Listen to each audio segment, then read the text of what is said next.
Do you recall the Red Canyon? You'll die in it. Die! Die! You took everything that I loved!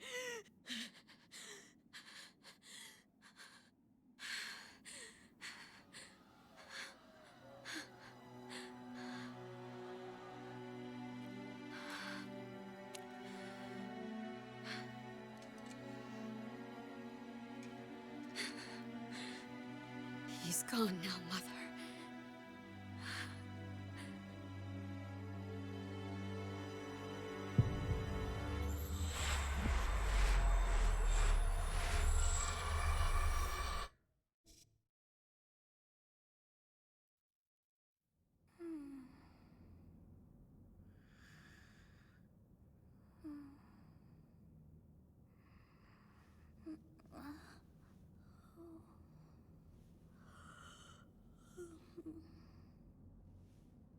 Oh my.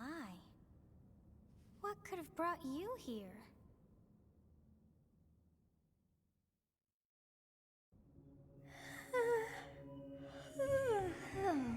I wonder how you got in here.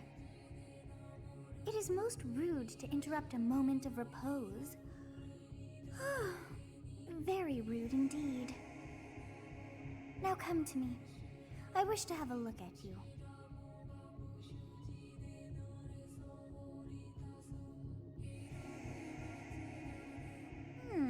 I have not seen the likes of you before. Who are you anyway?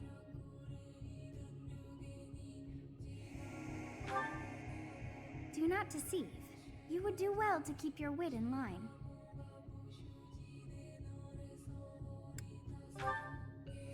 I see. Then you must have a name of sorts. Go on. Huh. I shall not ever grow accustomed to the sound of human names. You must possess a day of birth as well. Beneath which moon and on what day were you born to this world? Well, wonders never cease. It seems we share our day of birth. How strange. It all feels so familiar. I think it may be time for yet another nap.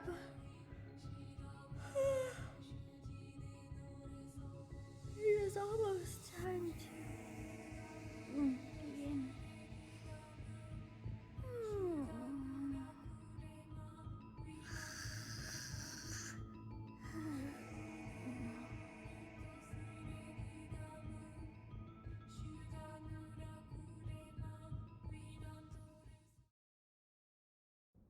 Hey, time to wake up.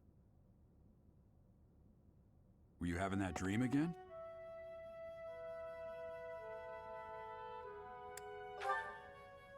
You've described her to me before. I don't think I've ever met anyone like that. In any case, just put that out of your mind for now. The battlefield is no place for idle thoughts.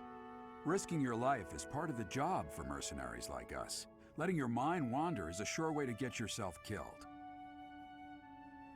Okay, time to get moving. Our next job is in the kingdom. I told you before, it's far from here, so we'll need to leave at dawn. Oh, good grief. Everyone is already waiting for us outside. Gerald, sir, sorry to barge in, but your presence is needed. What's happened? Please forgive our intrusion. We wouldn't bother you were the situation not dire. What do a bunch of kids like you want at this hour? We're being pursued by a group of bandits. I can only hope that you will be so kind as to lend your support. Bandits?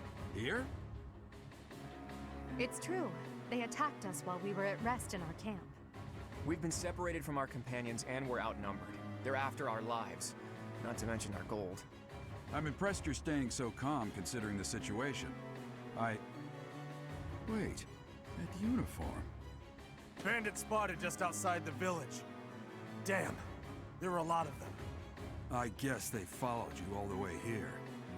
We can't abandon this village now. Come on, let's move. Hope you're ready.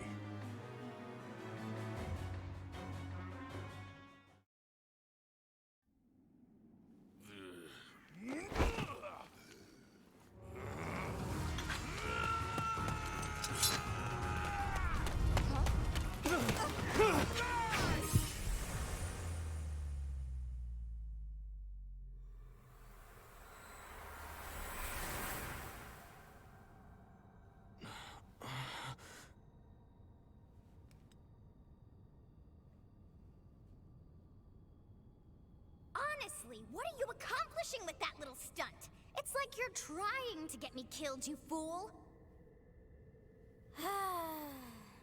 Well, it's fine. After all, if you don't know the value of your own life, you're not going to protect it very well, are you? Course not. Well then, I guess it's up to me to guide you from now on, right?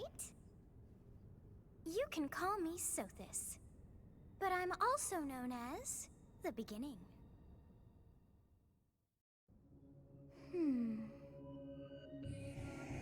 Sothis. Yes, that is it. My name is Sothis. And I am also called the Beginning. But who once called me that?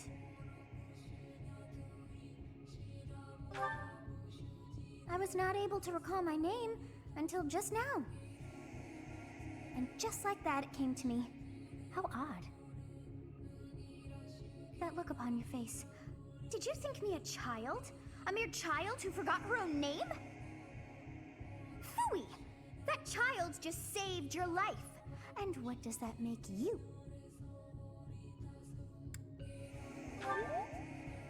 Correct. You understand. You threw yourself before an axe to save just one young girl. Yet all is well, as I have stalled the flow of time for now. You would have died had I not intervened.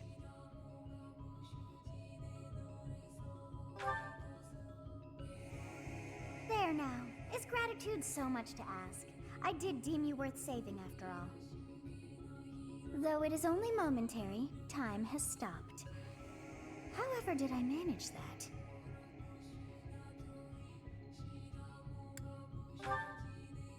When time begins again, the axe will tear into your flesh and you will surely meet your end. How rude of you to drag me into this. Now what to do?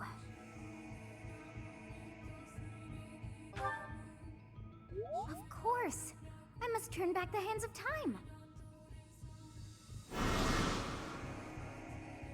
Yes, I do believe it can be done. You really are quite troublesome. I cannot wind back time too far, but all is well. You are aware of what's to come, which means you can protect yourself this time. Now go! Yes, you who bears the flames within. Drift through the flow of time to find the answers that you seek.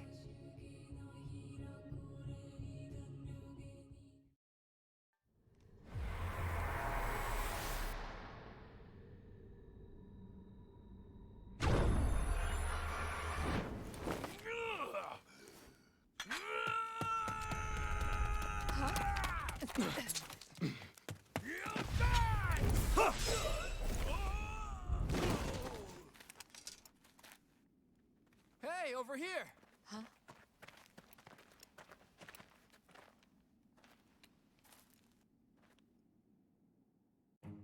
Captain Gerald? It is you! Goodness, it's been ages! Don't you recognize me? It's Alois, your old right-hand man! Well, that's how I always thought of myself anyway. Oh, it must have been 20 years ago that you went missing without a trace.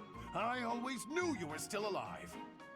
You haven't changed a bit, Alois, just as loud as ever. And drop that captain nonsense. I'm not your captain anymore. These days, I'm just a wandering mercenary. One who has work to do. Goodbye, old friend. Right. Goodbye, Captain. Wait, that isn't how this ends. I insist that you return to the monastery with me. Garrig Mach Monastery. I suppose this was inevitable. And how about you, kid? Are you the captain's child? Is that so? Well, physical differences aside, your mannerisms do remind me of the captain. I'd love for you to see the monastery too. You will join me, won't you?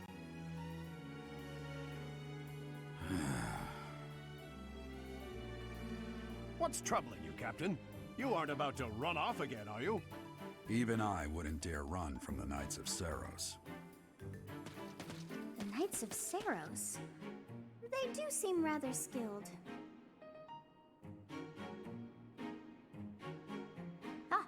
It seems your presence is required. Get going.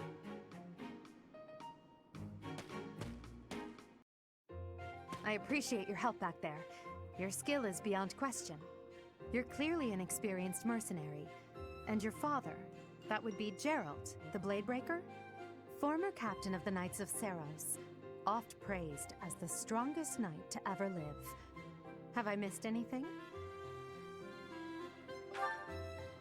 You haven't heard of the Knights of Seros? The most famous order of knights in all of Fodlan. Hey, you are coming with us to the monastery, right? Of course you are. I'd love to bend your ear as we travel. Oh, I should mention that the three of us are students of the Officers' Academy at Garrigmach Monastery. We were doing some training exercises when those bandits attacked. I definitely got the worst of it. That would be because you ran off. Too true. I was the first to make a strategic retreat. Everything would have worked out if these two hadn't followed me and ruined everything. Because of them, every single one of those bandits chased after us. Utterly ridiculous. Ah, so that's what you were thinking, Claude. And here I thought you were acting as a decoy for the sake of us all. His intentions were as clear as day. You will prove a lacking ruler if you cannot see the truth behind a person's words. You will prove a lacking ruler yourself if you look for deceit behind every word and fail to trust those whom you rely on. Oh, joy. A royal debate between their highnesses. I wonder how being completely predictable affects one's ability to wield power. Personally, as the embodiment of distrust, I'd say your little exchange smacks of naivete. Me, naive. Tell me, are you actually incapable of keeping quiet, or is your lack of self-awareness a condition of some sort?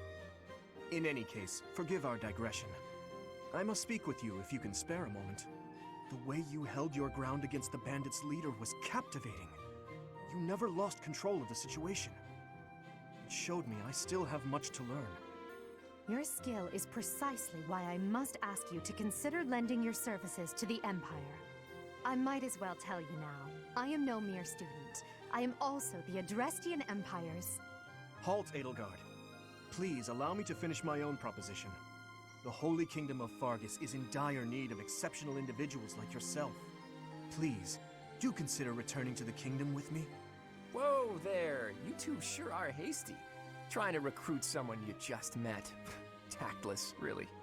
I was personally planning to develop a deep and lasting friendship on our journey back to the monastery before begging for favors. But it seems there's no time for niceties in this world. So, capable stranger, let's get right to it. Where does your allegiance lie? It seems one's place of birth is quite significant to them. Yet they are so impressed by you that you may take your pick. Well? Understood. Fargus is a noble and distinguished kingdom that has always valued chivalry. All right, that's enough with the small talk. It's time to head back to the monastery. Looks like we'll have to pick this up another time.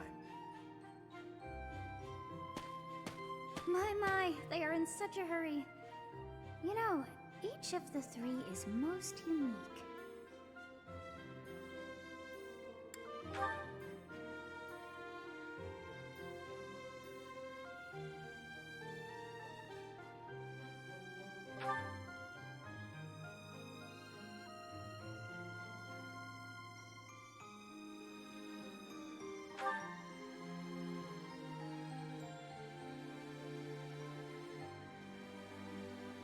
Yes, I thought the same. I am so sleepy once again. I may be sleeping, but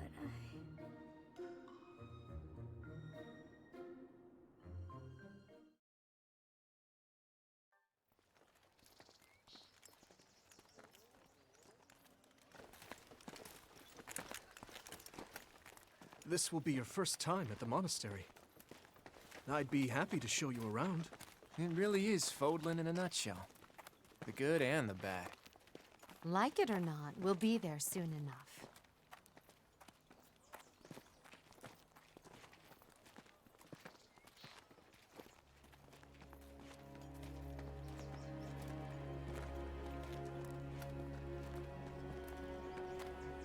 There it is. Garrick Mock Monastery.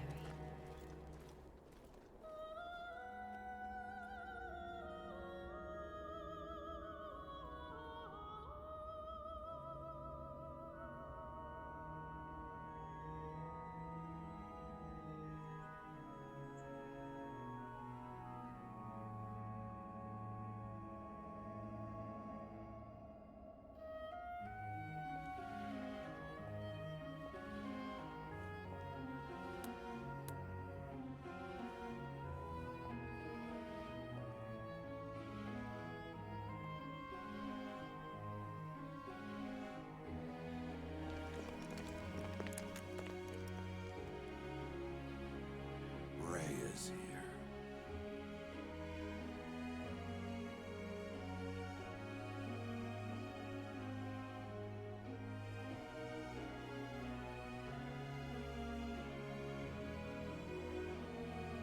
I wonder, did the flow of time bring you here?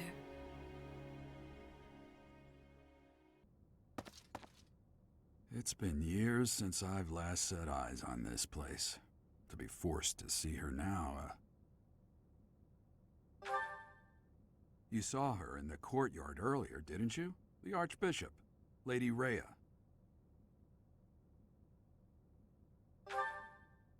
As you know, the majority of folks in Fodlan are devout followers of the teachings of Seros. The leader of that ridiculously large religious organization is the Archbishop, Lady Heya. Thank you for your patience, Gerald. My name is Seteth. I am an advisor to the Archbishop. Right. Hello. It has been a long time, Gerald. I wonder, was it the will of the goddess that we have another chance meeting like this? Forgive my silence all these years. Much has happened since we last spoke. So I see. The miracle of fatherhood has blessed you. That is your child, is it not? Yes. Born many years after I left this place, I wish I could introduce you to the mother of my child, but I'm afraid we lost her to illness. I see. My condolences. As for you, I heard of your valiant efforts from Alois. What is your name? A fine name indeed. From the bottom of my heart, I thank you for saving those students of the Officers' Academy. Gerald, you already know what it is I wish to say, do you not? You want me to rejoin the Knights of Seros, don't you? I won't say no, but... Your apprehension stings. I had expected that Alois would have already asked this of you. I must step away for now, but I expect they will desire a word with you soon. Please listen carefully to what they have to say. Until tomorrow, farewell. I can't believe it. Forced back into the Knights of Seros. I'm sorry I dragged you into this. Looks like I'll be stuck here for a while. And I'm afraid your services are requested as well.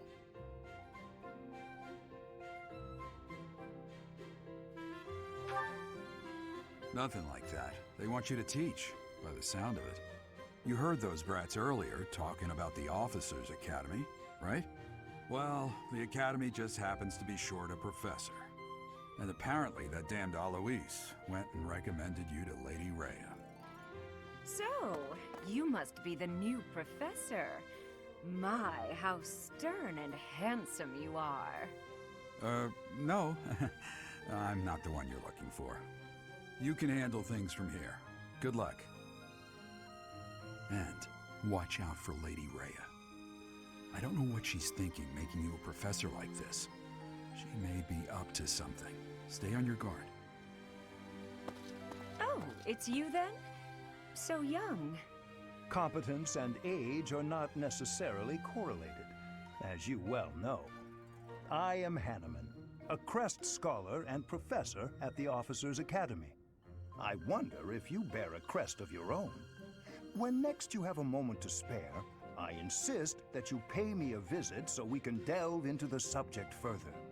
I'm Manuela. I'm a professor, a physician, a songstress, and available It's nice to meet you. I look too pretty for that line of work, do I? But yes, when I'm not teaching, I can be found in the infirmary. If you're ever lonely, please do come and pay me a visit.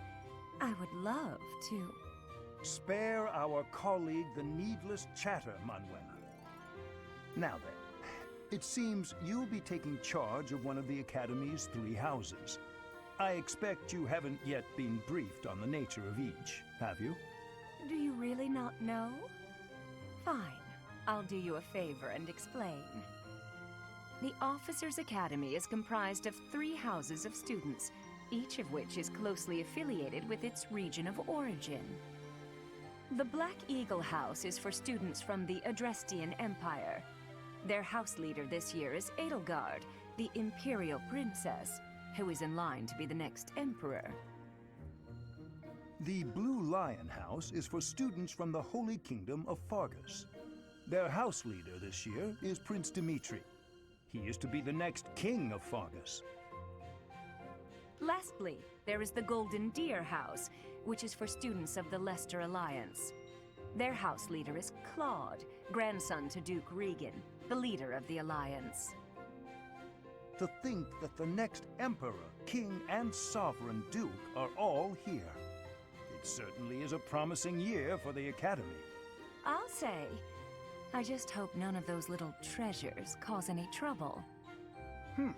Quite. For now, I suggest taking a stroll around the Academy to get your bearings. And when you've a moment, please stop by my research laboratory. The old man has a point. Oh, and keep in mind that I've only notified the house leaders that you're our new professor. It's more fun that way. I suggest you try spending time with the students. Some odd ducks in that bunch, but they're good kids. I'm sure Lady Heya will have more information for you tomorrow, but that should get you going. Good luck. You'll need it. Have you no intention of changing your mind, Heya?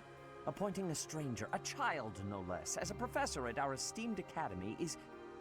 I have made my decision, Sedith. I know worrying comes naturally to you, but there is truly no need. That stranger is Gerald's flesh and blood, after all. I can't say that's all too comforting. How trustworthy is this Gerald character? Is he not the man who went missing after the Great Fire 21 years ago? I would remind you that Flame is now here with us as well. I beg of you, please consider whether this is an unnecessary risk. Sedith, they have my trust. Let that be enough for you as well. More importantly, I have received a report from Shamir. I am increasingly concerned about a matter regarding our suspicious individual. We cannot ignore those who harbor ill will toward the Church, especially if they are frequenting Garrick Mach. Yes, that matter is of great importance as well. I shall continue my investigation. Heya, for now I will have faith that you are placing your trust with the utmost care. I pray that nothing occurs to shake that confidence. Say, while you're here, I'd like to use this device I designed to determine whether the power of a crest resides within you. Won't hurt a bit. Promise. You don't know about crests? Well, allow me to tell you everything, absolutely everything about them. Is your calendar clear? This will take a while. Crests are a fascinating topic, but before one can dive deeply into said topic, one must first understand what crests are. They are power incarnate. They are said to have been bestowed upon humans by the goddess countless ages ago. They exist within the flesh and are passed down through bloodlines. Those who carry crests may excel at magic, display exceptional strength, or any number of boons. Each crest has its own power, the nature of which is beyond mortal understanding. For now. I suspect as much, yes. But we won't know for sure unless I look into the matter. As I said, crests are passed down through the blood. However, Just because someone carries a crest does not necessarily mean their descendants will inherit it as well. Only a scarce few descendants of a crest's bloodline end up inheriting that crest's power. Perhaps one of your ancestors bore a crest, and you just happen to inherit it. That is how a crest usually presents itself, after all. Yes, of course. I'll get to the bottom of it straight away. Now then, please go ahead and hold out your arm over this device here. What is this? A pattern I've never seen before. Is it possible an as yet undiscovered crest has been detected? To think there are still crests out there that even I am unaware of. How thrilling! Ahem. Pardon my unrestrained jubilation. I have much to consider. You may leave now. I have more research to do in regard to this crest. Yes, so very much more research. But for now, your work here is done. What could this line here be indicating? Perhaps it represents a lack of symmetry. Or perhaps... What in the world? Oh, I see. It may be connected to that, but to a greater degree than usual.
How are you enjoying your time at the Academy thus far? I hope you have found our halls brimming with the vitality of well-intentioned souls. I suppose it is time for you to take charge of one of our 3 houses of students. I must note that I am personally against entrusting someone as lacking in trackable history as yourself with such a task. But it is as the Archbishop desires. The Black Eagles, the Blue Lions, and the Golden Deer. All so different. I hope you've made it a point to get to know each of them. Since you are new here, we have decided to allow you first pick. Manuela and I will take charge of the remaining 2 houses. So you have chosen the Blue Lions led by Dimitri, correct? Your heart has made its choice then. All I ask is that you guide these open minds with virtue, care, and sincerity. They are all promising youths who bear the weight of Fodlan's future upon their shoulders. I hope you appreciate what an honor it is to lead them. Brother? Oh, I am so sincerely sorry. I did not mean to interrupt. I'm in the middle of something, Flame. Is it urgent? No, it's nothing. More importantly, who is this? This is our newest professor at the Academy. Oh my! A new addition to the Officers Academy! I am so very pleased to meet you, Professor. I am Sedith's little sister, Flame. I am so happy to make your acquaintance. Let us focus on the topic at hand. There is something you should be aware of. In a few days' time, there will be a mock battle between the three houses, intended to gauge the current progress of the students. We will be using this battle as an opportunity to ascertain your own abilities as well. Please do not disappoint the Archbishop. That is all. Wait, does this mean our new professor is... No, I really can't believe it! But I was speaking to you so casually, as though we were companions. Oh, I am so sorry, Professor. You just look the same age as the rest of us, and... Oh, and I'm sorry I just said that too. I really must watch my tongue. You say that, but I just don't know about all of this. I'll admit, it doesn't sit well with me either. After all, we wish to show you due respect. Sure, but if the professor says it's okay, shouldn't that be enough? That is, if your highness can consent to such a thing. After all, we're already speaking this way to our future king, so we may as well relax our speech with our professor too, right? Well, we're not in the kingdom, so it only goes to follow that we should all speak companionably. I concede. If the professor says it's fine, we ought to accept that kindness gratefully. As for me, I'm not sure I can manage. You don't have to force yourself if it's too difficult.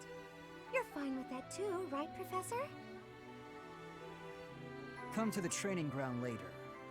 There, you will show me what you're capable of. You aren't wasting any time, are you, Felix? As it were, count me in for any such battle. Pardon me, but I would also love to observe you in battle for future reference, if that's okay with you. Ash, I won't have you speak of merely watching. You should join us as well. If you get injured, simply say the word and I'll patch you up straight away. Your Highness, do take care not to go overboard. You worry too much to do. I'll be fine, I promise. My companions, is there not something inherently wrong with crossing blades as a way to bond with each other? Huh, I never thought of it that way. Well, if that's how you feel, I suppose you'll just stay behind while the rest of us are at the training ground? Ingrid, my dearest friend, you really are too harsh on me. Well then, Professor, what do you think? As you can see, the Blue Lion House is a lively bunch, but you'll find none who work harder. I'm certain we'll cause our fair share of trouble, but I'm very much looking forward to the year ahead.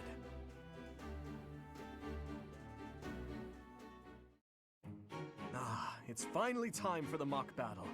I'm eager to put my skills to use. And you, Professor? Excellent! I have high expectations for your command. That said, I've no doubt it will take everything we've got to pull a victory. Our opponents are mighty, that much is certain, but I'm positive we can win. Hey there, did we miss our invite to this strategy meeting? No worries, we'll just join in now. Nice try, Claude, but I do not intend to let slip our strategies, especially when we are up against such strong opponents as you two. Well now, kind words from His Kingliness. If that's the case, we'd better come up with some clever schemes so as not to disappoint. Right, Princess? Right.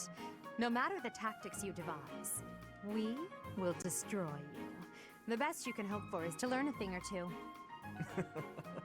There's nothing wrong with a friendly rivalry, but let's not get carried away. A rash attitude could be your undoing after all. Perhaps your time would be better spent preparing instead of worrying about the competition's mindset. Hey now, if you two were getting this fired up before the battle even starts, it'll make it that much easier for my class to sweep up a win. So please, carry on. A good point, Claude. I apologize, that wasn't my intention. At any rate, let's vow to make this a productive battle, shall we? Oh? In that case, I won't hold back. Oh, how precious. Looks like you and the students have become fast friends. While I am pleased that you are taking the initiative to acquaint yourself with the students, I'm afraid it's about time for the faculty strategy meeting. Ah, how time flies. In that case, I'll see you later. I look forward to assessing your abilities. I hope you don't disappoint.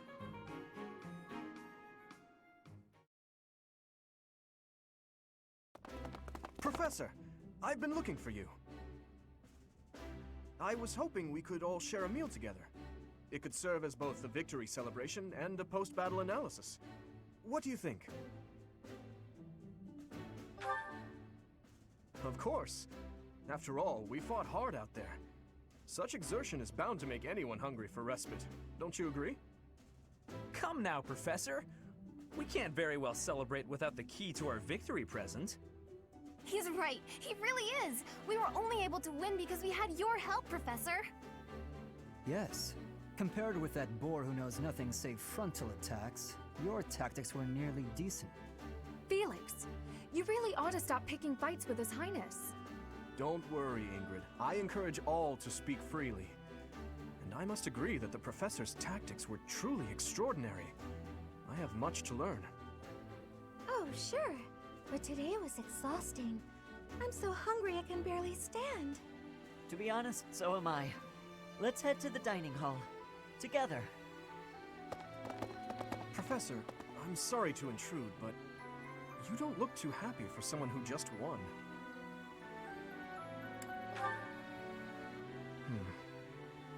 Well, I understand how hard it can be to accept joy sometimes. I'm sorry for prying. I know we only just met, so this may be difficult for you, but I'd love nothing more than to share our happiness with you. Joy can be so fleeting, after all. We're all in this together, so I hope you will consent. I'm sure the rest of the class feels the very same. Well, come along, Professor. Let's enjoy the fruits of our labor.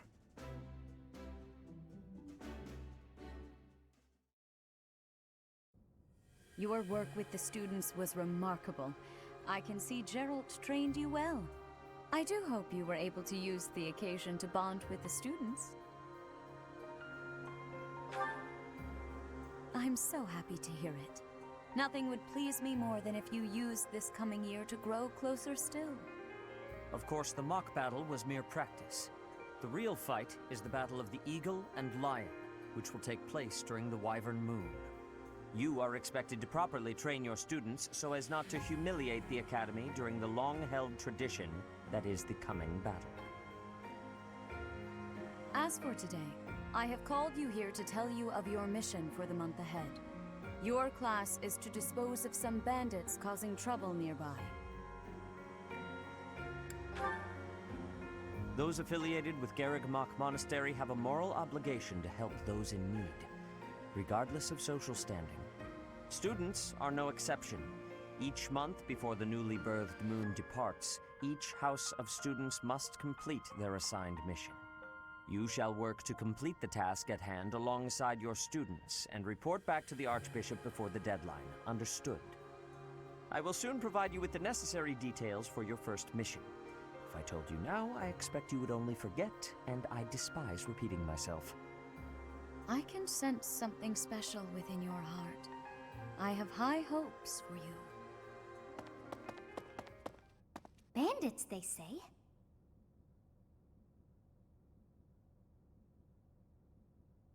Do you recall when we first met? You shall not fall so shamelessly again, correct?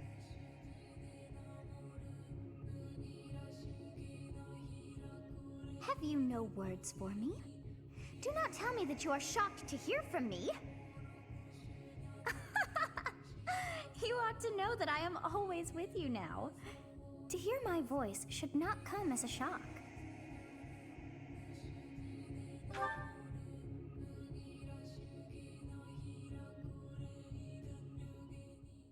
What is this nonsense? All I was told was to kill as many noble pipsqueaks as possible. No one said anything about the Knights of Damned Saros being on our trail. You have proven yourself worthless, distracted by something so trivial. I had hoped you would achieve your goal despite the setback, But now a child of the Knight's former captain is in play. How interesting. Hey, this isn't what I agreed to! Hiring a mercenary as a professor. What was that woman thinking? Are you listening to me? How do we finish this? You die. What?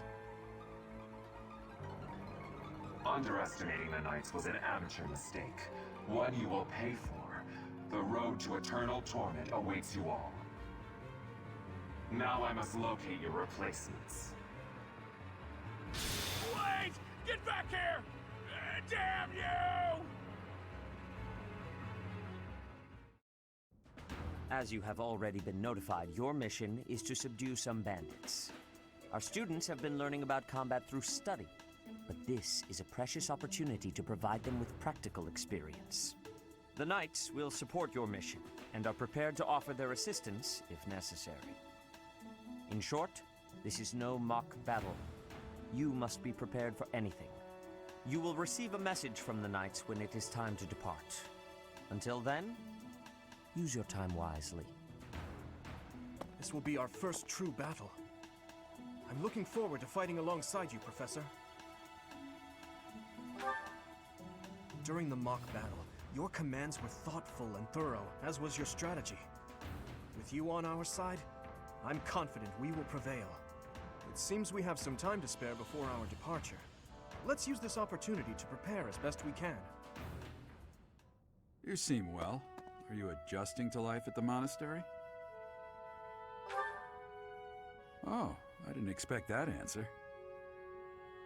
When we were mercenaries, I handled everything. Outside of battle, you didn't have much contact with people, did you? I thought being thrown into a swarm of noble brats to teach would be a bit much for you. But I guess I had nothing to worry about. By the way, I heard about those bandits. Your first assignment is to take them out, right? That's fairly routine for you by now, but don't forget it's the first real taste of battle for those brats. It'll be tougher to sleep at night if you let one of your little pupils die.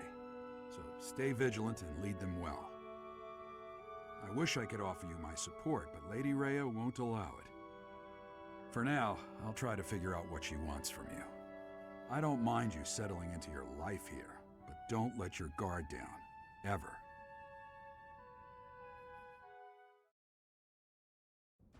Professor, I just got word from the Knights that the last of the thieves have been cornered.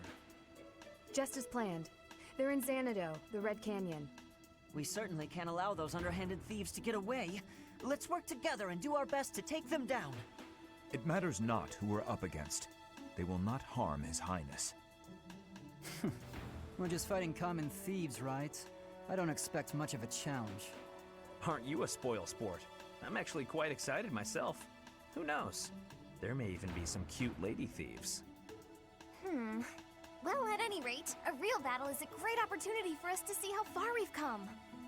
True. The mock battle was a success. We'll be fine so long as we stay the course.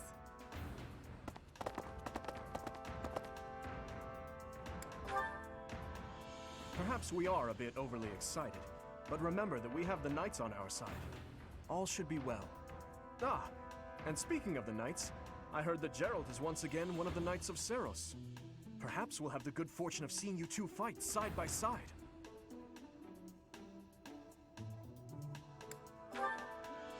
Oh, of course.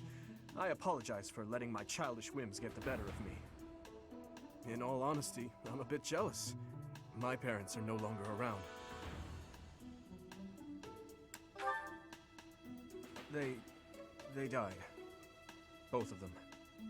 I'm all that remains of them now.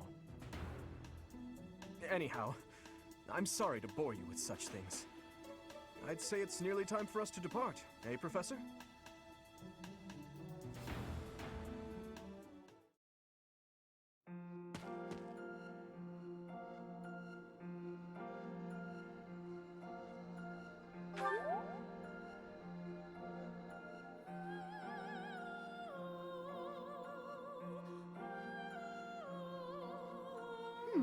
I wonder why it is that you recall this place.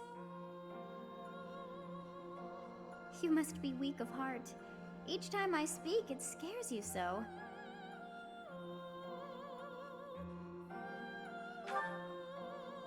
Although the battle's at an end, do not feel too at ease.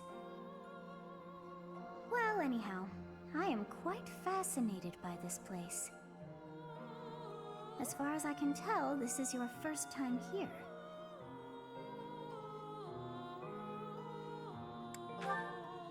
Here? I dare say it would be impossible to have forgotten such a place as this. I must admit I am unsure. Beyond the name and this strange feeling of familiarity, I can't seem to remember anything about this place.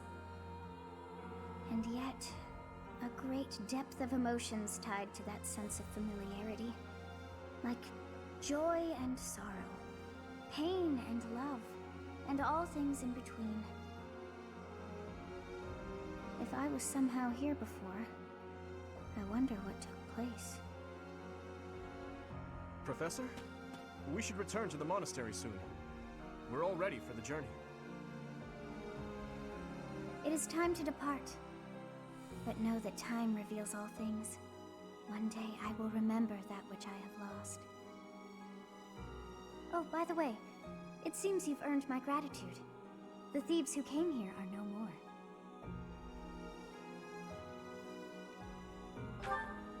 I am not sure myself, yet I am grateful all the same. In any case, you must become accustomed to my voice. If you fall down with shock each time I speak, that just won't do. Oh, you think you're standing strong? Of course you are. It was a jest.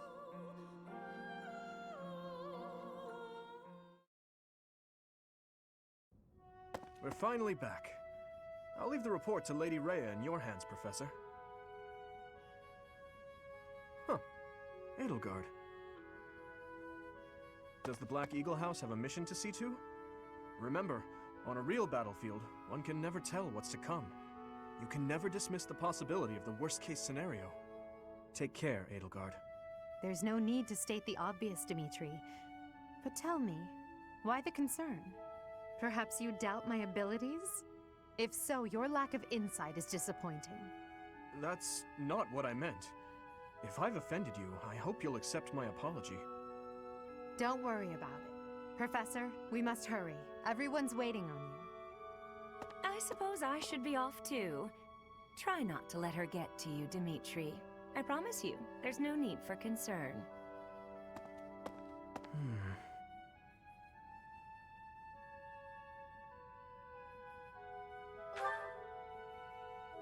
I'll tell you all about it. Some other time. So you have safely disposed of those bandits. I pray that their souls find salvation. But why did they target the students to begin with? We must further investigate the true cause of all that took place. Until we know more, I ask that you support the students and relieve them of any unnecessary worry. Good. I have high expectations for you. By the way, how was your time in Xanadu? Legend has it, in ancient times, a goddess alighted upon this world in that very canyon. For a goddess from the heavens, Xanadu could only have been a temporary haven.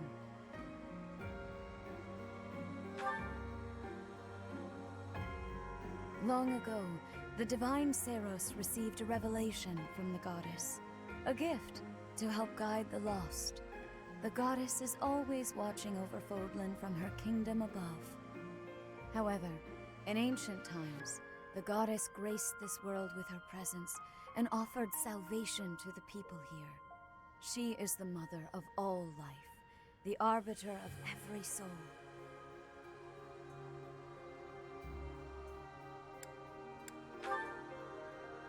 I see. During your time here, I pray that you come to devote yourself to the teachings of Seros. Lady Heya, I am sorry to interrupt. There is something I must ask about in regard to those bandits. As you wish. We shall continue our discussion when next we meet.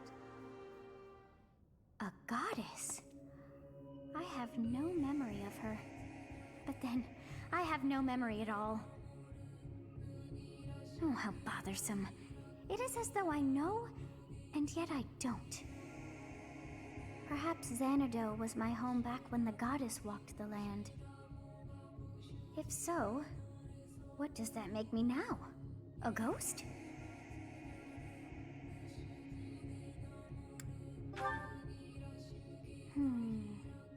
No, that cannot be.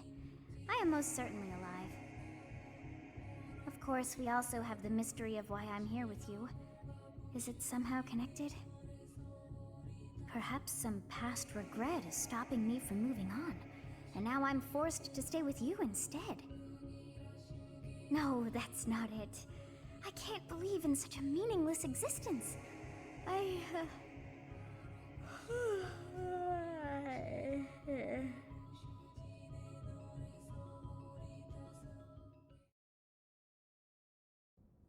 Professor, I have a new mission for your students.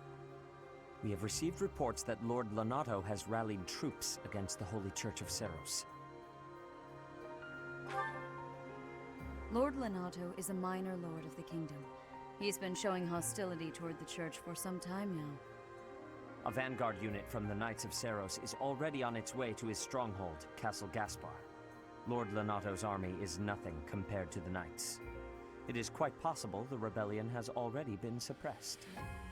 Even so, I would like for your class to travel with the Knights' rear guard to deal with the aftermath. War zones are unpredictable. We do not expect you will have cause to battle, but be prepared for the worst. Excuse me. You sent for me, Lady Heya? This is Catherine.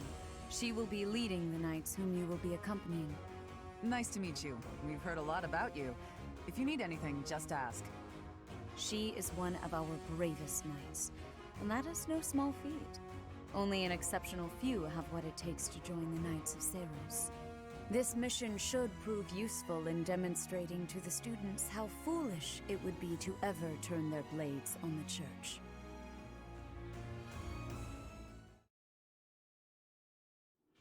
I have to say, it's a real honor to accompany such a brave and distinguished knight.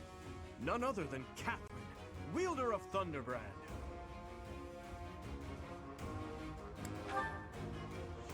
You mean you don't know? My weapon is called Thunderbrand. It's one of the hero's relics. A long, long time ago, the goddess bestowed divine weapons upon 10 heroes, which were passed down to their descendants. It's an honor to wield, but I'm afraid there won't be any chance for that today. Our mission is to help clean up the aftermath, not to fight. Why would Lonato incite such a reckless rebellion? You should know more about that than any of us, Ash. Well, I don't. Lonato never mentioned anything of the like to me. He probably didn't want you getting caught up in his own personal vendetta. I'm Lonato's adopted son. He raised me as though I were his own blood. He was always so kind. I don't understand. I guess it has to do with Kristoff. How much do you know about the tragedy of Duscur, Professor?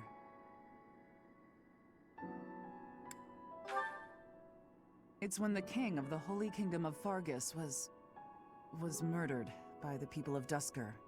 It happened about 4 years ago. It's okay, Catherine. Please, go on. Right. Well, Lord Lonato's son, Kristoff, was accused of being involved in that whole awful affair. He was executed by the church.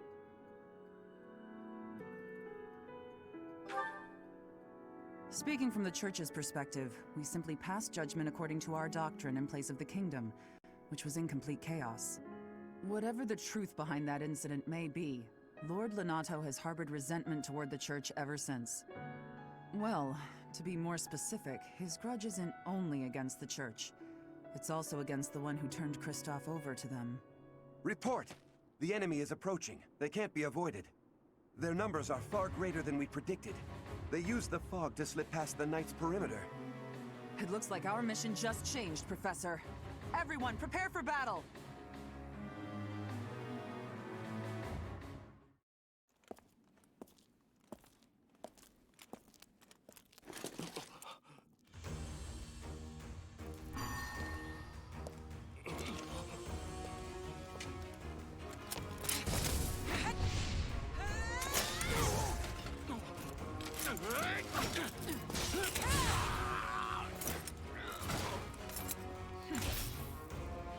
It's you.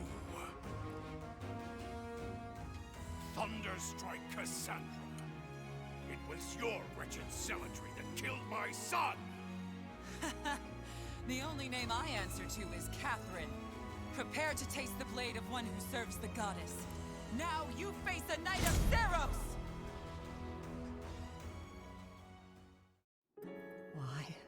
Why did this happen? Lenato was always such a kind man. Everyone in the village was so nice to me, and I killed them. I killed them all. I had to. I know I had to. I know that, but still, what does that make me? Please, don't beat yourself up, Ash. We did what had to be done. I'm sorry. I shouldn't be bothering you. I'm going to check on the town. I hope my brother and sister are okay. That was my first time killing civilians too. Those who I'm sworn to protect.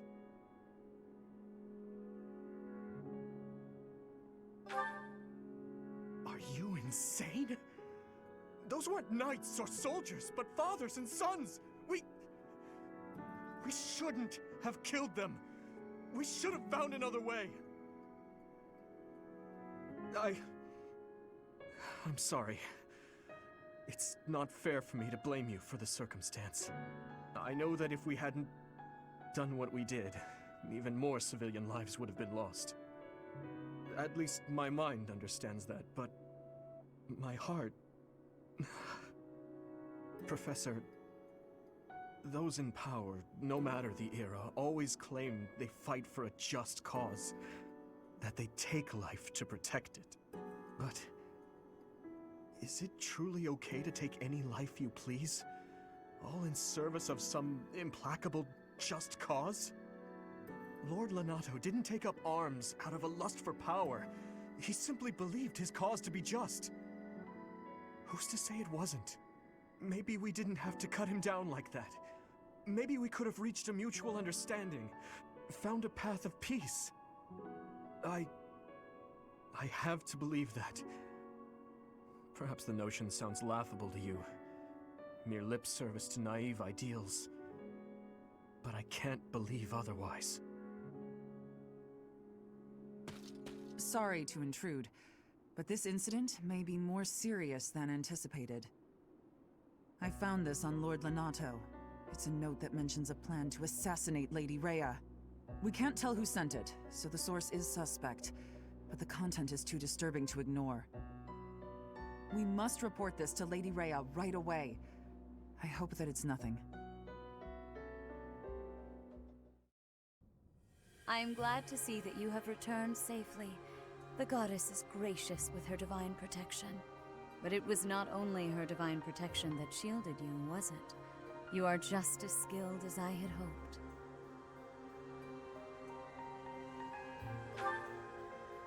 I am not so sure. I heard some of the students were hesitant about fighting militia.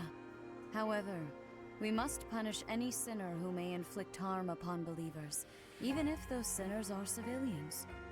I pray the students learned a valuable lesson about the fate that awaits all who are foolish enough to point their blades towards the heavens. Our real concern is what Catherine reported. The secret message that was in Lord Lenato's possession. It contained a deplorable plot to target the Archbishop on the day of the goddess's rite of rebirth. The plan seems unrealistic at best, but a threat is a threat. We must maintain constant vigilance. To that end, I would like for you and your students to help with security on the day of the ritual.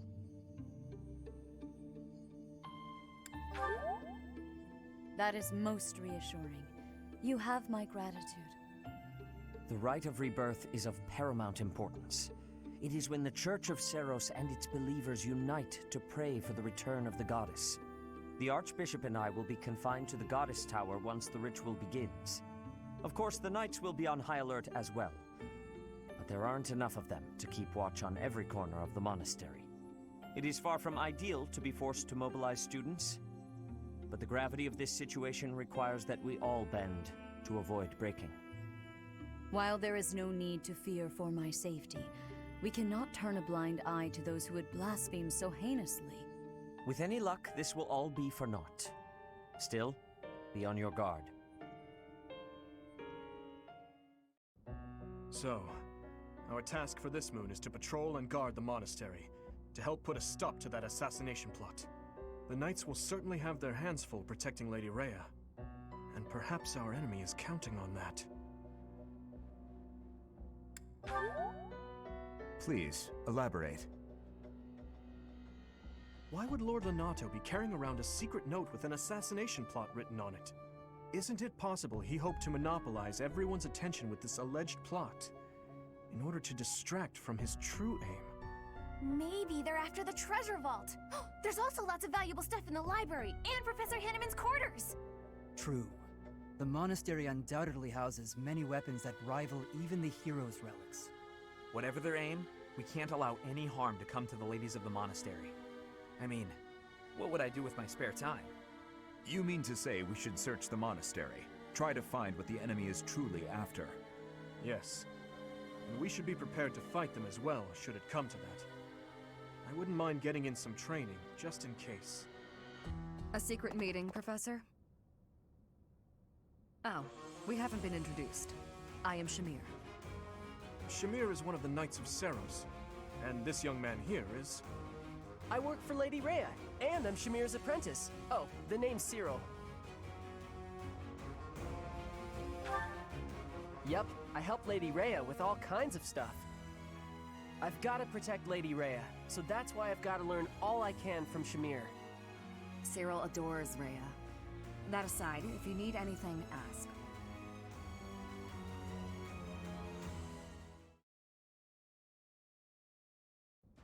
The goddess's rite of rebirth is finally here. Yet we still don't know what the enemy is after. I suppose all we can do is try to cope with whatever should occur as we're patrolling the monastery. Nothing like being a step behind, eh? Oh, I thought we might get hungry during our patrol, so I baked up some yummy treats for us. I may have messed them up, though. Just a bit. Annette, don't tell me that explosion in the kitchen last night was... You seem a mite too relaxed for my liking. The goddess's rite of rebirth is about to begin. While we are in the goddess tower, we are relying on you to secure the locations that are lacking in defense. May I let you in on something, Professor? My brother can be a bit... callous. He told me that he was concerned about you, and hinted that perhaps you would be better off patrolling a coffin. That was said in jest, Flame, and in confidence. Please just remain by my side and do not cause any more trouble. As a professor, you would do well to remember that it is your duty to guide your students down the path of righteousness. Please excuse us, everyone. We shall see you again after the ceremony has concluded. It's time. Okay, I've narrowed the possibilities down to just a few locations that seemed especially suspect. Let's tackle them one by one. The second floor, the White Tower, and deep underground, the Holy Mausoleum.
As all of you have committed a breach of faith, the Archbishop will now pass judgment.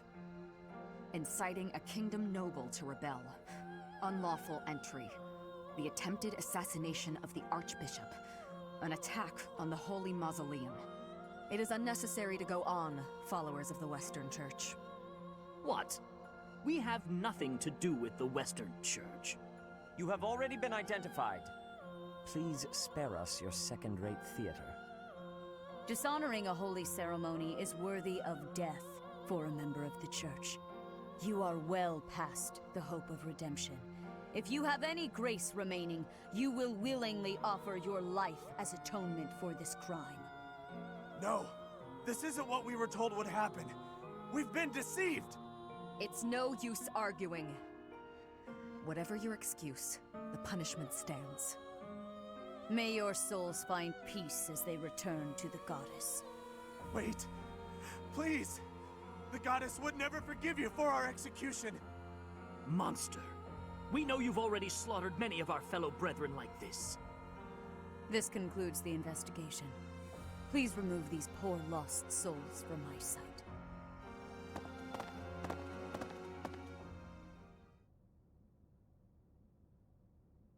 There you have it.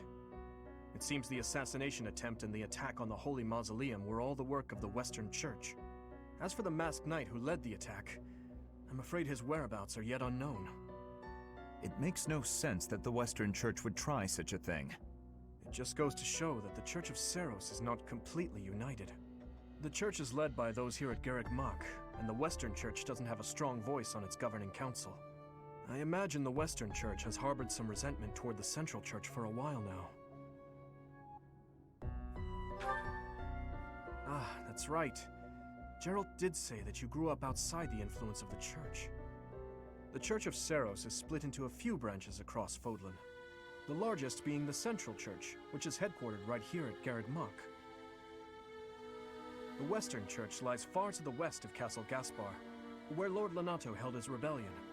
It's situated on the far side of the kingdom's most impressive fortress, Aryan Road.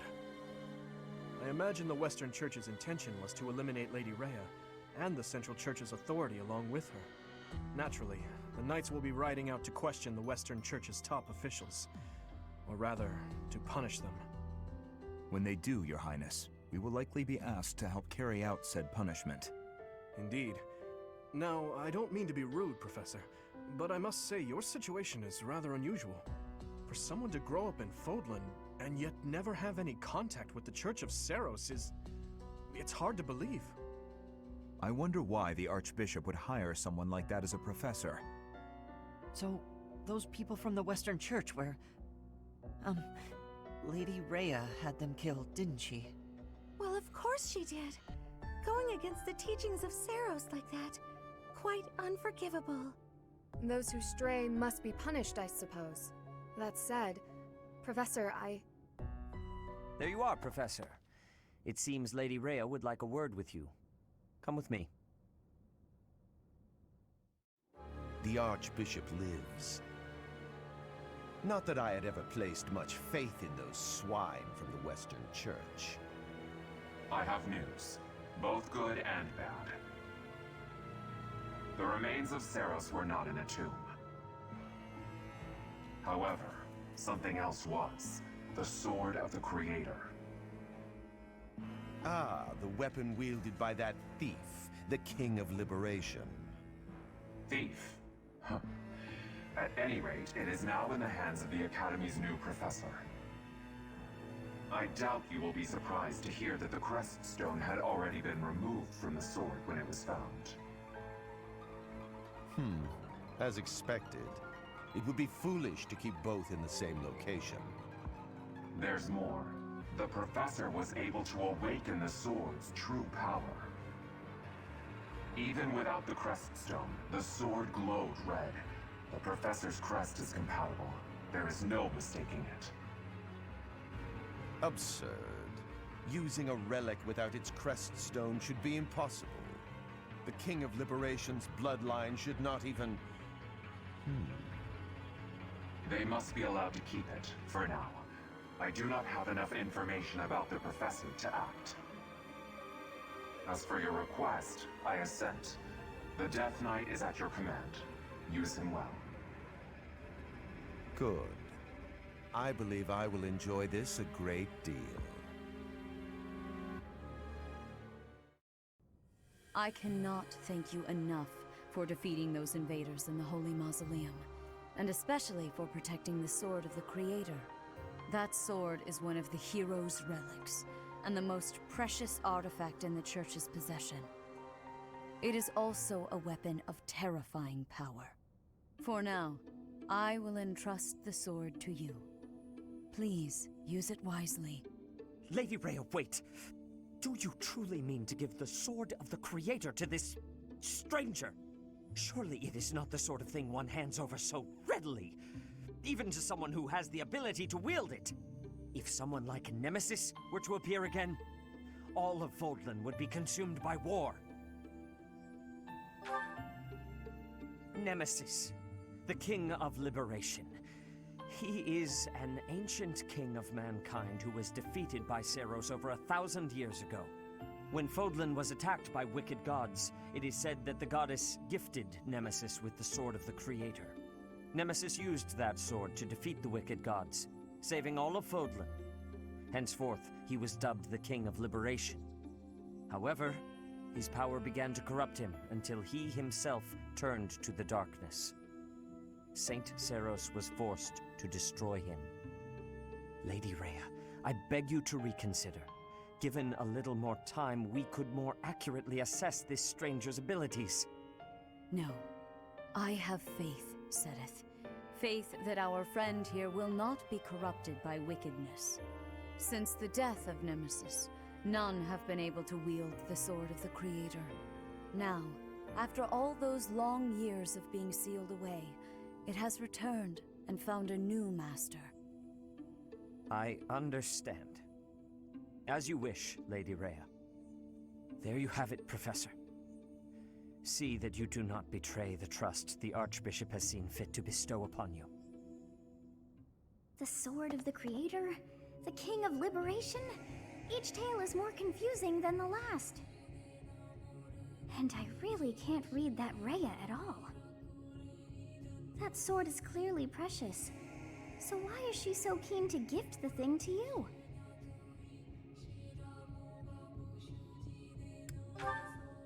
Is that a fact?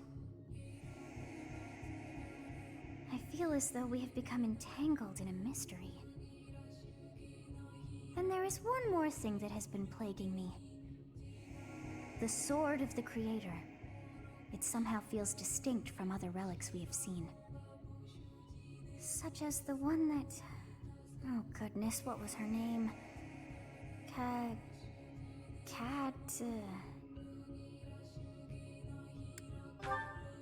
What is wrong with that head of yours? Of course it's not a cat! Her name is Catherine. The Sword of the Creator differs from her Thunderbrand in one key way. It bears a hole, where something should have been, but is no more. I despise not knowing what is going on. It frightens me. And yet, I place my trust in you. I must. Whatever comes to pass, please swear to cut a path that is your own.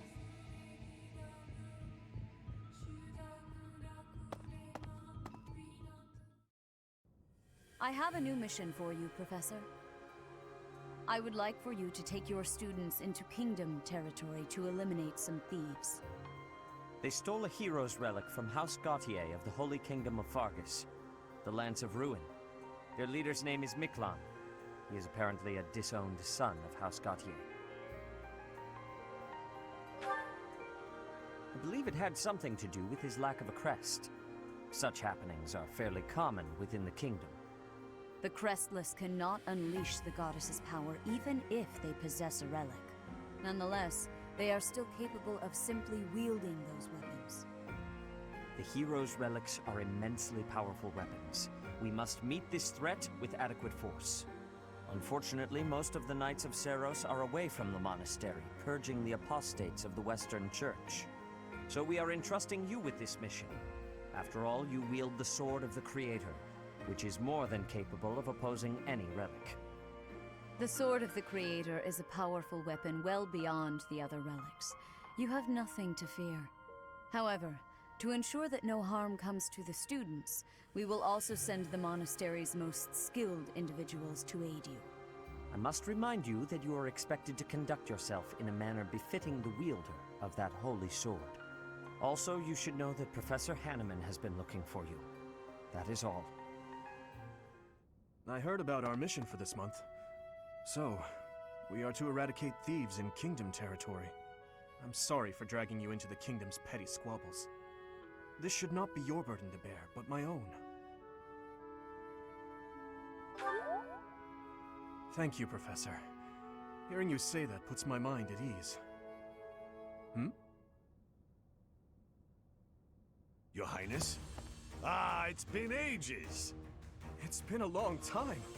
2 years, if I'm not mistaken. Indeed, Your Highness. You've grown so much in those years, I hardly recognize you.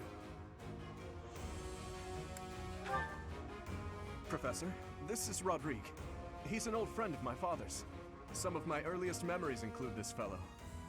When my father died 4 years ago, he looked after me as though I were his own son. Ha ha! You flatter me, Your Highness. It was my honor to care for such a fine young man. It's nice to finally meet you, Professor. My son, Felix, has mentioned you on occasion. What brings you to the monastery, Rodrigue? Is it the thieves plaguing the kingdom? I'm afraid so. This is not merely a problem for House Gautier, but for everyone. The thieves have set up their headquarters in Fraldarius territory, and are mercilessly pillaging the villagers of that area. You have our full support in stopping those dastards. I thank you for your help, both of you. Good of you to come, Professor. I've heard much about you lately. Specifically, that you are able to awaken the Sword of the Creator's power. Thusly, it seems the true nature of your crest has been uncovered. I had, of course, seen your crest before. However, at first, I failed to recognize its true nature. Eventually, it dawned on me that what is visible is perhaps merely a small part of a greater whole. In other words, your crest is too significant to be detected when using normal instruments. After this discovery, I began researching crests that might fit that description, which allowed for a temporary hypothesis. However, I could not be certain. The crest my conclusions led me to was far too unusual. A crest thought to have disappeared from this world in the millennium since the fall of Nemesis, the King of Liberation. The crest of flames. That is what you possess. Your ability to wield the Sword of the Creator has unequivocally proven my hypothesis. A legendary power, dormant since time immemorial, and now resurrected. There can be no doubt that this ancient power resides within you.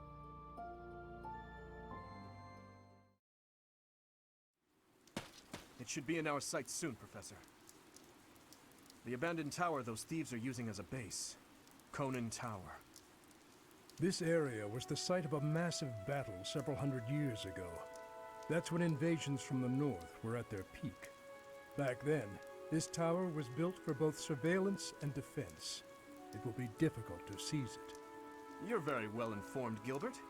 Please, tell us more. Well, you're joking. Professor, did you see the local villages? They were in rough shape, no doubt because of the thief attacks. They're not going to make it through the winter in that condition. If the thieves had taken up pillaging in order to survive, that would be deplorable, but understandable. But this is something else entirely. It looks as though they destroyed those villages purely for pleasure. No matter what their reasons may be, that sort of behavior cannot be allowed. Ever. Don't bother losing your head over those lowlifes, Your Highness. It's wasted effort. Sylvain,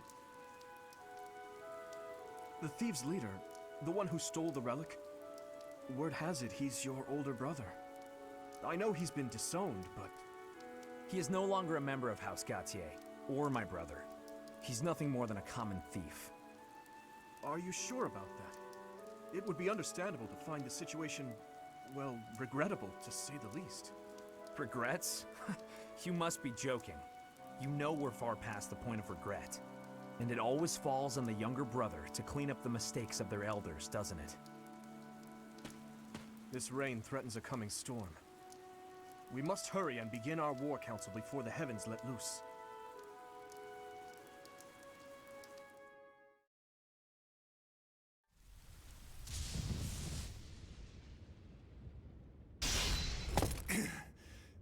Not bad for your kind.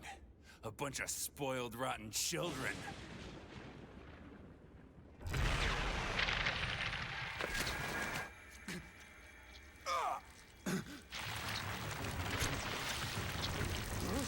What the hell?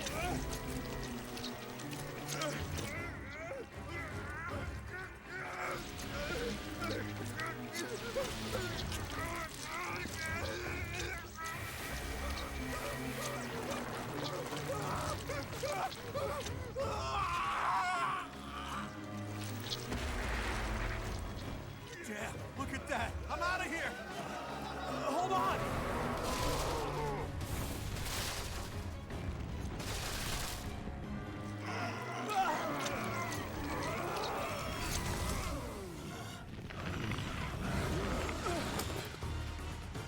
No! Ah!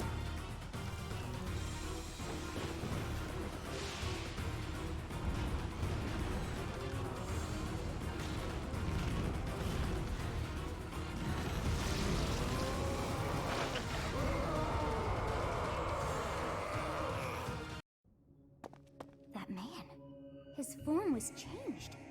It was as though that lance was swallowing him whole.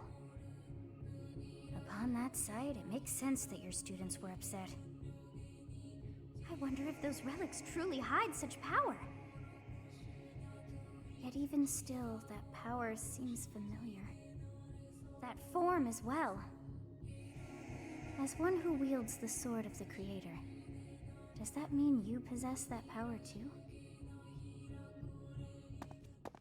Professor, you have returned. The goddess is indeed generous with her divine protection. I have already heard Gilbert's report about what happened. See to it that you keep what transpired at the tower to yourself. People would lose faith in the nobles should rumors spread of one using a relic and transforming into a monster. All regions of Fodlan would fall into chaos. We must avoid that at all costs. Please ensure the students who accompanied you understand that as well. Have I made myself clear? His transformation into a black beast was nothing short of divine punishment from the goddess. Punishment for someone arrogant and foolish enough to use a hero's relic even though they were unworthy and unqualified.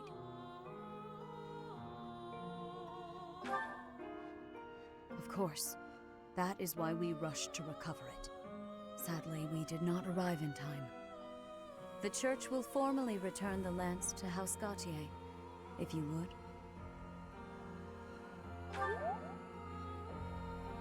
You have my gratitude. I can see that I was right to trust you with this. Please report back. I will tell you of your new mission for the coming moon at that time. Is your meeting over, Professor?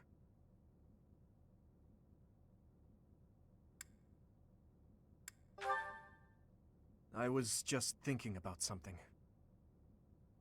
Professor, the possession of relics and crests has been highly valued in Fargus since ancient times. It's far from uncommon for someone to lose their ability to lead their house because they don't bear a crest. Just like Miklon. It happened to my uncle as well. The eldest child of the king, and yet he never ascended to the throne. All families whose bloodlines carry the crests of the 10 elites are much the same. But House Gautier takes it a step further and absolutely requires an heir who possesses a crest. To that house, the power of crests is a necessity, not a luxury. House Gautier holds the most northern territory in the kingdom, and they have fought with the people to the north for many years. The head of that house is responsible for protecting that territory from fearsome invaders, whom they keep at bay with the power of crests and relics. In exchange for that responsibility, they are granted special privileges within the kingdom.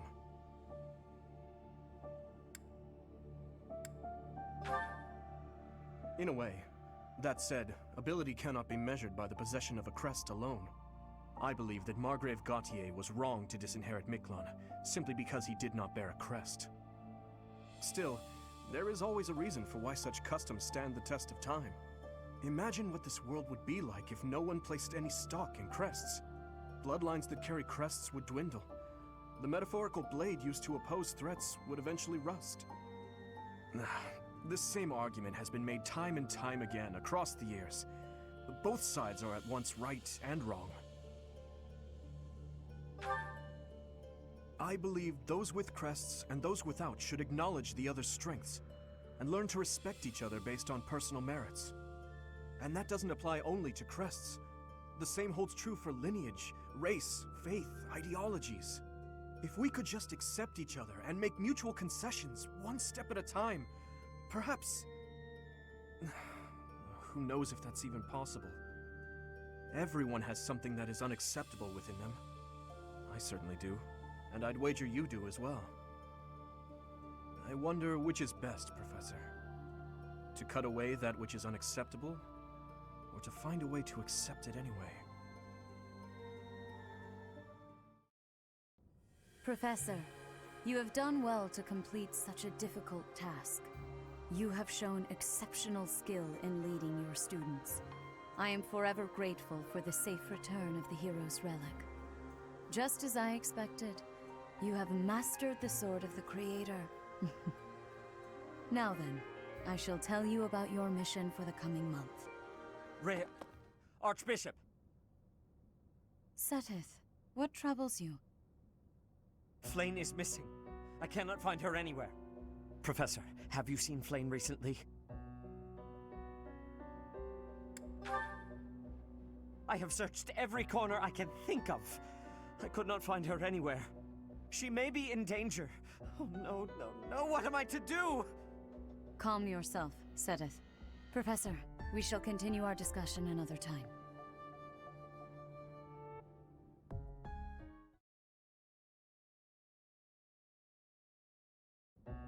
As I believe you are already aware, Seteth's younger sister Flayn has gone missing. At present, all we know for certain is that she has not left Garreg Mach. Flayn is not the type of person to just wander off on her own without telling me where she is going. We have searched the monastery thoroughly, but have found nothing. I am now mobilizing the knights to begin searching the town. Troubling rumors have been running rampant lately. I do not wish to consider the worst, but... There are rumors of someone prowling the streets and attacking innocents night after night. The Knights have investigated the matter. They have not discovered any remains, nor have they found any concrete evidence. The people are panicked. They all insist someone called the Death Knight is coming to claim their souls with his blade. There is no way she could have escaped unscathed if she were captured by such a fiend. Where is she? Seteth, recall that impatience begets error. Please do your best to calm yourself. I think of your sister as family as well. You know that. You have my support. We will devote ourselves fully, mind, body, and soul to recovering her. Professor, your mission for this month is to help find Flayn. The Knights have the town covered, so I ask that you focus your efforts on searching the monastery again. We do not have time to waste. You have your orders. Flayn has disappeared? Seteth must be beside himself. So, finding little Flayn is our mission for this moon? Leave it to me, Professor. Chasing after girls is my specialty. Sylvain, even you must agree that now isn't the time for jokes. I hope Flayn is okay. I've heard rumors about some Death Knight running around town. Sounds intriguing. I have been hoping to cross blades with him. Felix, please consider how Seteth must be feeling right now. In any case, we must start our search at once. Every moment matters. On your order, Professor. Let's try to collect as much information as we can.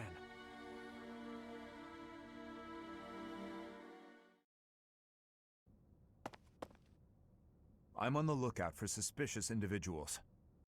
The only place I've yet to check is the library. As you wish.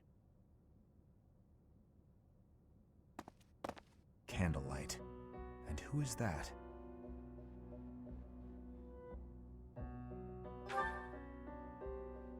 No, it isn't. Impossible. Professor, Dedu, what are you up to at this hour? Your Highness, my apologies. Oh, none necessary. I'm sorry for startling you. I was just doing some research. But I'm just about finished. I didn't realize how late it had gotten. We'd better head back to our quarters, Dedu. Until tomorrow, Professor. A most unusual man. Whatever could he have been looking for so late at night? That book is quite askew. He must have rushed to put it back upon the shelf.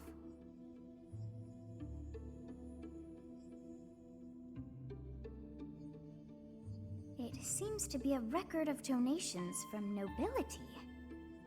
Arundel. That's not a name I know. But look at that. This Arundel gave quite a sum each year. That is, until the year 1174. He must have died or fallen to financial woe. I can't imagine what this has to do with Flayn.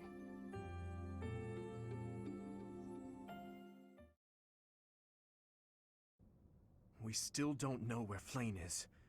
But we can't give up. Not until she's found. Professor! Your Highness! I just heard a scream! In Professor Euritsa's quarters! Isn't that... Professor Manuela! Professor Manuela! Please wake up! Professor Manuela!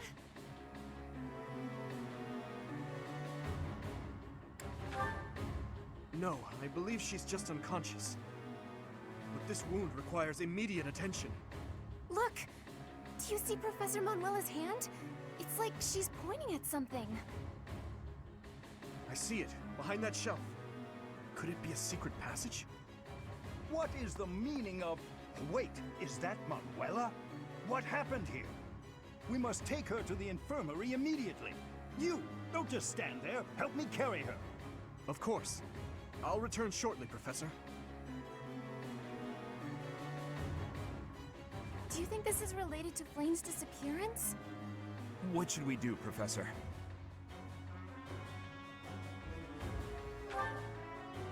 It looks dark. Dark in there. Oh, you've always been scared of dark places, haven't you, Annie? But don't worry. The professor and I will protect you. There are sounds coming from within. If we're going to investigate, now is the time. We'll be okay, I'm sure of it. Are you ready, Professor? What is this place? It's so... Ah! I see someone. I think they're unconscious.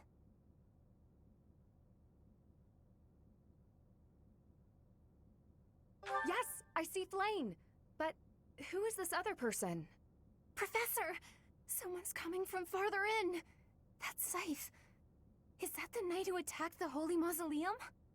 That sword. You must be. One of us will die.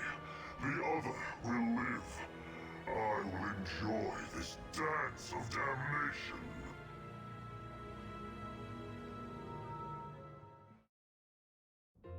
Thank goodness.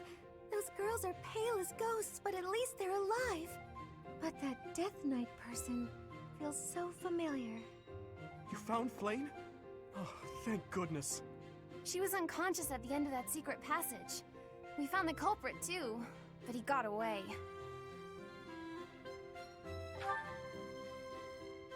I'm just grateful that everyone is safe. That's what matters most. I'd like to hear what transpired, but first, we need to get these ladies to the infirmary. Understood. We'll go at once.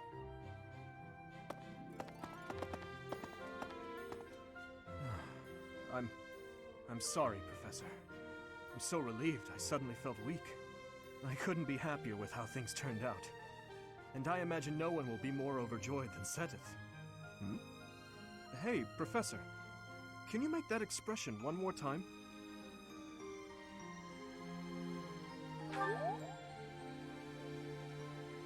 I don't think I've ever seen your face like that.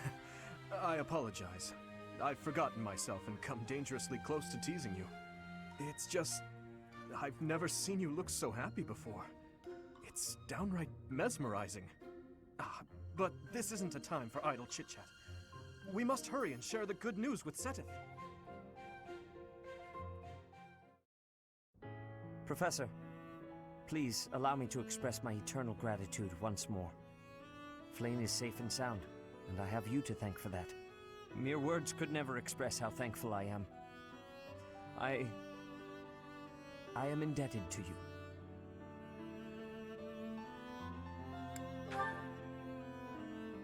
Yes, indeed. I too am overjoyed. Her kidnapper was the masked knight who vanished during the Rite of Rebirth, the one known as the Death Knight. Considering the circumstances, it seems plausible to assume that his true identity is Yaritza. And we cannot forget about the mysterious Flame Emperor. His true motives are yet unclear. However, I have an idea. I believe the enemy may have been after Flayn's blood. The blood that flows through her veins is special. It is extremely rare, and extremely dangerous. If enemies who know the secrets of Flayn's blood have appeared, our only option is to leave the monastery and go into hiding. Brother, wait. Flayn, what are you doing here? You should be resting. I do not like the path of your thoughts. I do not wish to live in some lonely, remote location where I never get to see anyone. Not ever again. If we stay here, you may be targeted again. Wouldn't it be better for the two of us to live in peace? Even if we ran off to some new, secret location, there is no guarantee that they would not find us. That is why I believe it would be safest to stay in the monastery, where we are surrounded by capable knights and professors. I see your point. I do. However... You know it is the only reasonable option.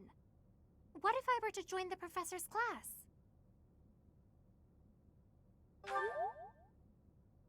You think so too? I am so very pleased to hear that. With a professor like you nearby, I shall be safe no matter what foe should appear. I see.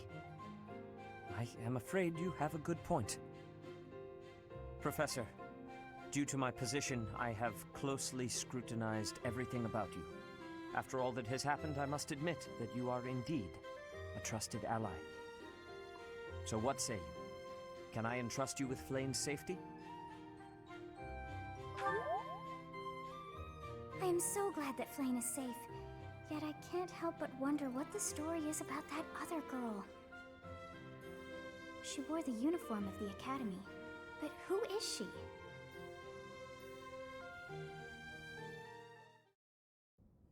Well done, Professor. I see that I was right to ask your class for assistance. I have been told that Manuela and Flayn are recovering nicely, as is Monica. Monica, the girl you rescued along with Flayn, is also a student of the Officers' Academy. However... She is a student from last year's class. She went missing just before she would have graduated. It never occurred to us that something might have happened to her at the monastery. We assumed she had run away. I never dreamed that we would find her. Not like this. Monica has asked to rejoin the Black Eagle House once she has fully recovered. Our enemies are still out there, so we must remain cautious and continue our investigation. However, we must also help the students to move on from this incident. After all, the Battle of the Eagle and Lion will be held in Gronder Field next month. Yes, The students will remember it for the rest of their lives. Please guide them so that they may show us their best at the coming battle. So, you'll be going to Gronder Field next month. You've never been there before, have you? There is unease in the western side of the Empire, but everything east of the capital, Enbar, is stable. Well, there was a noble rebellion a short while ago, but it didn't amount to much. I have my own mission. The Church has always been quick to make use of those who work for them. What I'm more concerned about is finding out who among us is pulling the strings. Ever since the Rite of Rebirth, strange groups have been seen around Garreg Mach and elsewhere too. There was also an incident where some knights investigating these suspicious strangers turned up dead. Not that it's likely, but if something like that ever happens to me, search this room, every corner, behind every shelf. I'm going to leave something for you. Don't get me wrong, I have no intention of dying. I know it would be too much to ask you to cheer up, but can you at least drop the serious... Well, I'll be. Was that a smile just now? The Battle of the Eagle and Lion is finally upon us. This is our chance to show off the results of your expert training, Professor. Have Lady Heya and Seteth really not filled you in? Well, if that's the case, I'm happy to explain. The Battle of the Eagle and Lion takes place every year during the Wyvern Moon. It can be best described as a mock battle between the three houses. Much like the one we had during the Great Tree Moon. Do you remember, Professor? This battle will take place in Empire territory, at Gronder Field. In other words, far removed from the monastery. It's a mock battle between the three houses. The house that defeats the most opponents wins. Your Highness, if the rumors are true, I believe Professor Manuela and Professor Hanneman will not be joining us. Ah, yes, right you are. Given recent events, Professor Manuela has opted to sit this one out. Since she won't be present, Professor Hanneman has decided to skip this year as well. Oh, don't worry about us. You know you want to see the kids in action. Professor Manuela! Are you feeling better already? Thanks to all of you. But I'd only be a burden out there. My students don't need to see me collapsed. Well, not on the battlefield anyway.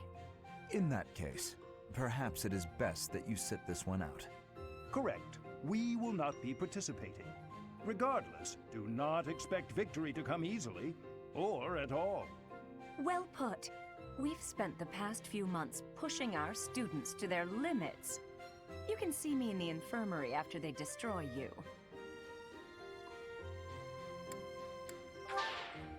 We have taught our students well. There is no need to hold back. Challenge them with everything you have.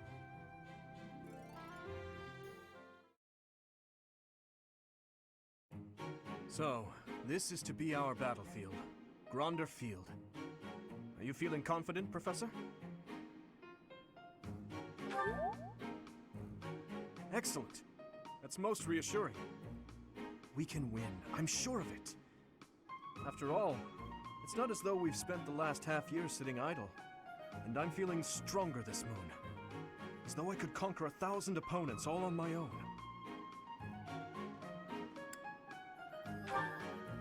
I'm only joking, of course.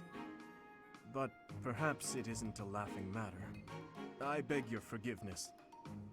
I must practice levity so that I can provide a more enjoyable joke when the opportunity next presents itself.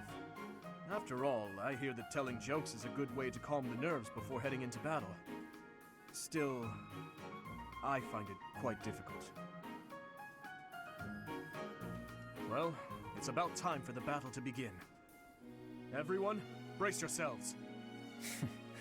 All I'm worried about is finding someone worthy to cross swords with. We've prepared and trained a great deal. We should be fine, right? You're always so carefree, Mercy. Don't forget we need to try our hardest out there so we can win. This is our chance to show how hard we've been working. Let's do our best. If I emerge victorious in the lauded battle of the Eagle and Lion, the ladies are sure to take notice. I'll have to go into hiding. Ugh, is that all you think about? Yeah, actually, so long as you try your hardest, frame it however you like. I shall give it my all. No matter the battle, I will never falter. We're counting on your guidance, Professor. Let's show the world what the Blue Lions are made of!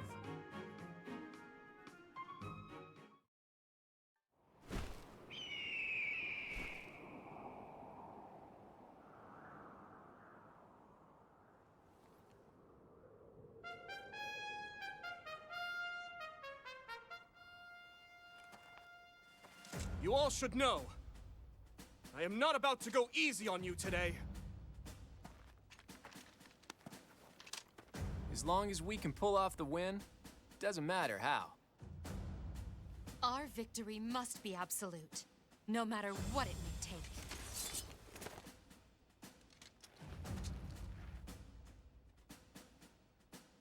It is time.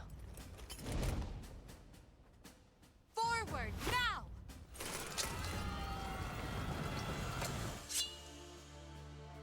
For honor!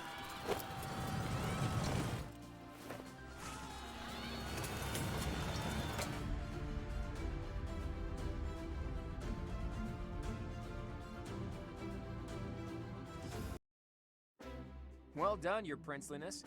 I'm certainly not in any hurry to get on your bad side. I assumed you would attack us head on. I clearly need to rethink my opinion of you. Well done, Dimitri. You both deserve equal praise for a battle well fought. All three houses did extremely well. Don't you agree, Professor?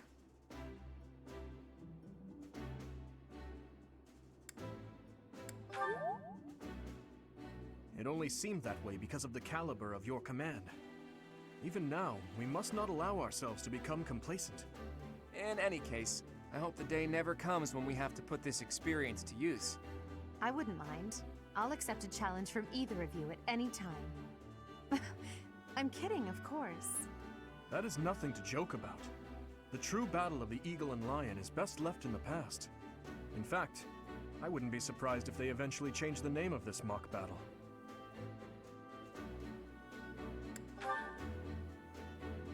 How admirable, Teach. On that note, I have a proposition. When we get back to Garreg Mach, let's have a grand feast to break down the walls between our respective houses. And by a grand feast, I mean a fairly regular feast in the dining hall. You really value that kind of thing, don't you? Well, I suppose no harm can come from it. Count me in. I have no objections either. And you, Professor? You look so happy. I love seeing you like this. I suppose that look on your face is just another boon from this glorious day. Perhaps the best one of all.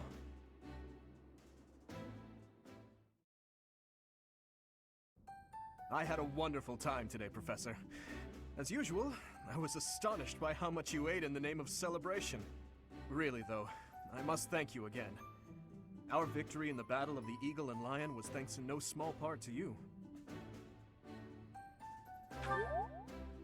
Yes, that is true. But it was your instruction that allowed us to reach our full potential. I feel silly admitting this now, but when you first came to lead our class, you unnerved me. You never smiled, and you never showed anger either. And yet, you didn't appear to be suppressing your emotions. They just weren't there. At first, I thought perhaps you just didn't care for us. But I soon concluded that wasn't the case at all. For the longest time, I just couldn't tell what you were thinking. It was though you had no humanity whatsoever.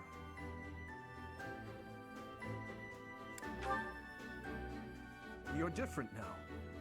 In the half year we've spent together, I've seen the glow of humanity in your eyes, and in your actions countless times. I am truly grateful to have had the chance to spend this time with you, Professor.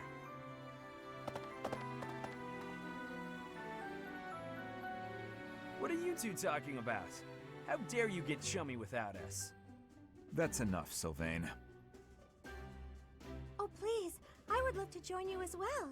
I have so many things I wish to talk to you about, Professor. Oh, me too! I have so much to tell you. And I want to thank you too.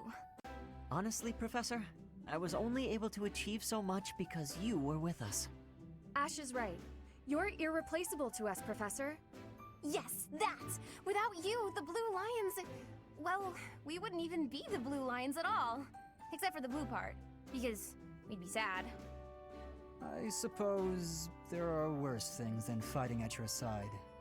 I have had the opportunity to experience much. Please allow me to offer you my gratitude once more, Professor. As you can see, you have our trust as well as our admiration. I look forward to spending the rest of the year with you. Good. Then let's give it our all this year. Anyhow, it's getting late. We had better return to our quarters and get some rest.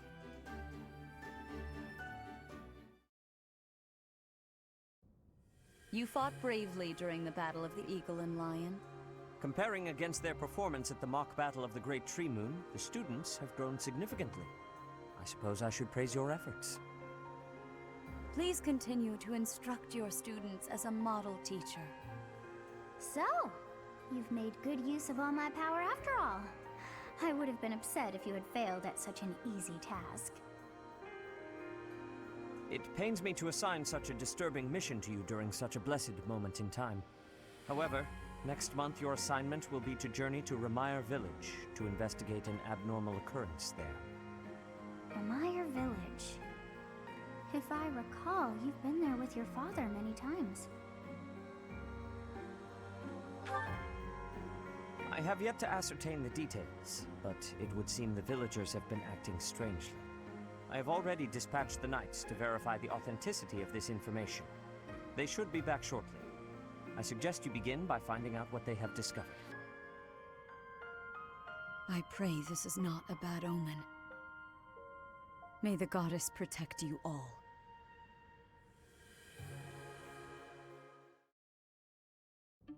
That's what we're dealing with. Is there no chance it's an infectious disease? There are no absolutes in medicine, but the chances are extremely slim. Restless movements, fits of violence, becoming bedridden, or even impossible to wake. With symptoms that varied, there are only a few possibilities. It's either a mixture of poisons or magic, and dark magic at that. You're talking about Remire Village, aren't you, Manuela? Oh my, if it isn't Gerald. Tell me, what was the first thing you heard? Everything, after you mentioned that it's not likely an infectious disease. My child and I owe the people of Remire Village. If something's happening there, we must help them. We scouted the area ourselves. Speak with the knights, hear what they have to say. I must go. Thank you for your help, Manuela. You know, I'm more than willing to go with you to Remire Village.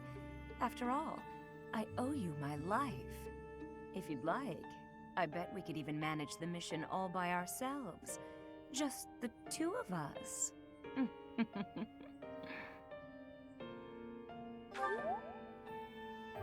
Professor! A bit of a tease, are we? A girl could get used to this side of you. Nice try, but I'll be going to the village as well. Enough nonsense. It's time to move out. As you like. Goodbye, Gerald. Goodbye, Professor. I'll be in my office making preparations. What about you? If you have the time, it would be helpful if you could go ahead and talk to the knights.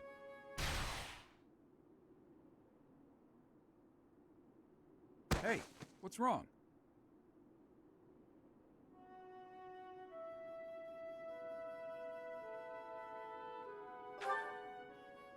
If anything feels off, return to the infirmary. No need to just grin and bear it. Got it? Ugh, what could have caused such dizziness? I felt it too. Actually, I felt that way before.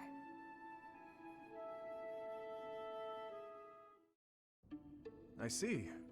So you'll be staying here for some time then? Honestly, I'm surprised. I've heard it's been a few years since you last donated to the church.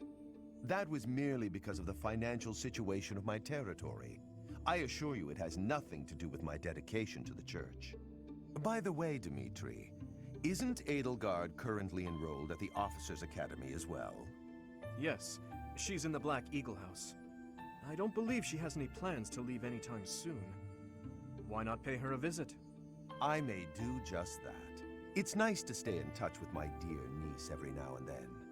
Of course, I'm also delighted that I was able to speak with my nephew as well. Whether through marriage or otherwise, family is family after all. Of course. The feeling is mutual.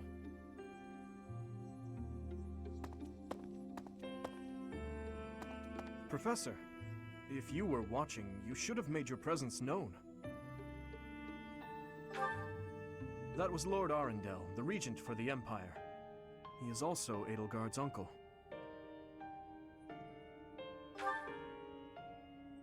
In a sense. We have spoken on several occasions, albeit many years ago. My stepmother was his younger sister. We are not related by blood, but he is technically my uncle.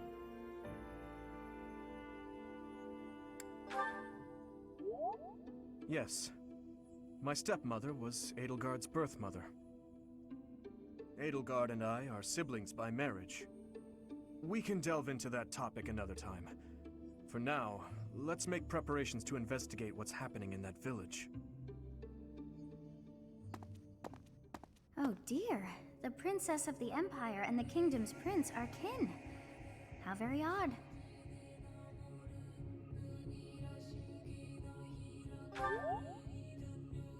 All beings are attached somehow to those who are their family. Yes, even I. I must have had a family too. I wish I could remember them. My family. I wonder who and where they are, and what they're doing now. In any case, about this Arundel. You've heard that name before, correct?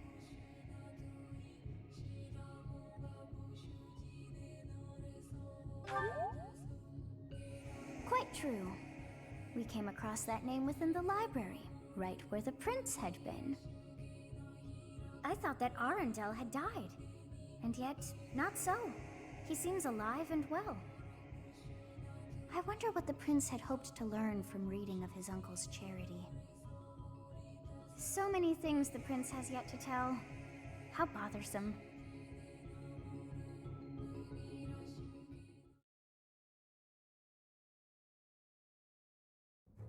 We've got to go. Now.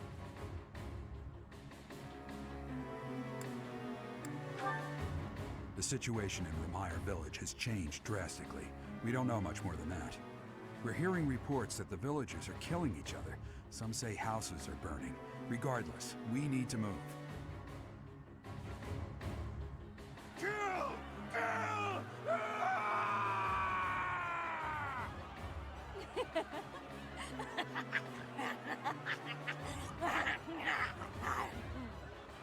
Help! Somebody please help!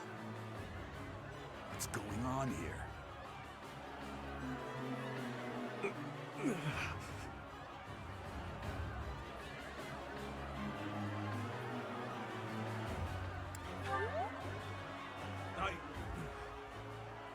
Don't worry about me. I'm fine. Don't waste your time on me. Saving the villagers is far more important. We haven't a moment to lose. What can we do amid such confusion? We'll have to take up arms against the villagers who are rampaging. If we strike carefully, it should be possible to spare their lives. Oh dear. Isn't there a more peaceful way to deal with this?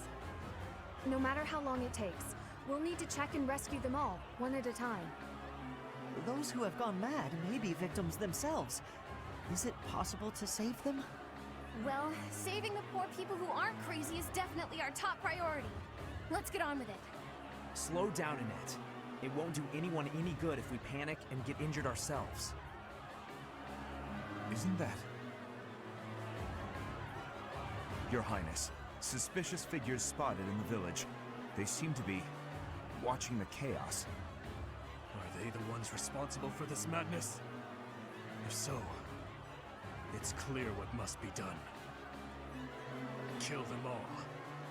Don't let a single one of them escape. Sever their limbs and crush their wicked skulls!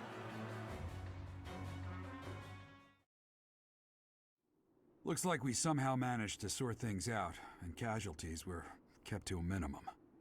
They said they weren't picky about who they used as their test subjects. Because of them, the people of Ramire Village. There you are.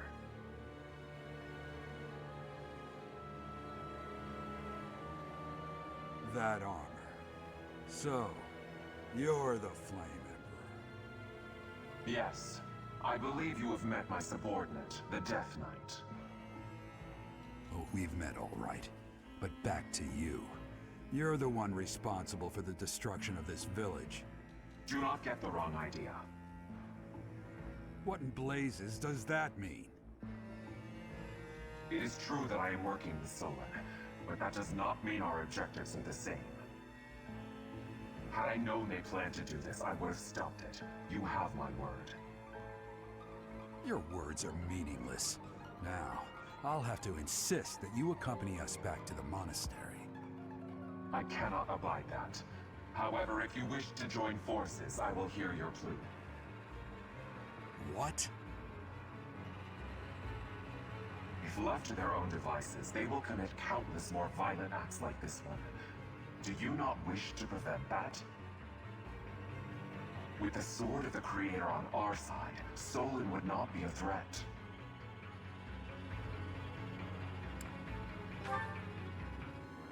Pity, though not unexpected. Pray that you do not live to regret your choice. Gerald, Professor, have you seen His Highness? What's wrong, kid? Huh? Oh, damn it! He's gone.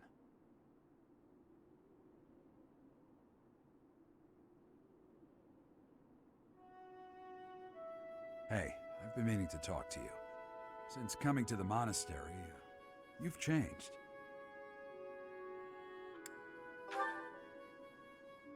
You've been angry since we first arrived in Ramire Village. And you look so happy when you're instructing the brats. Before the monastery, I'd never seen you bear your emotions like that. Not once.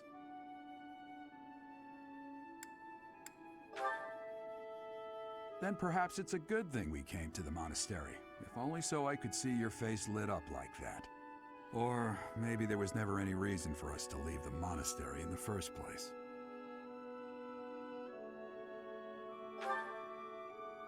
I've put my foot in my mouth, haven't I? Though I suppose it may be nearly that time. Come to my office when you next have a moment to spare. There's something I need to tell you. Just what was that about? I can't recall a time of old when you were at the monastery. I wonder what is hiding in the mist that is your past.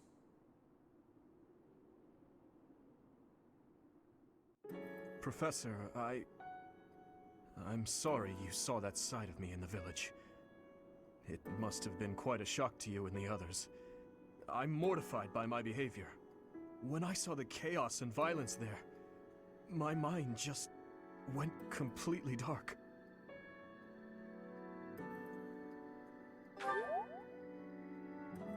I see. So that happens to you as well, then. I've told you before that someday we may find ourselves facing something we simply cannot accept.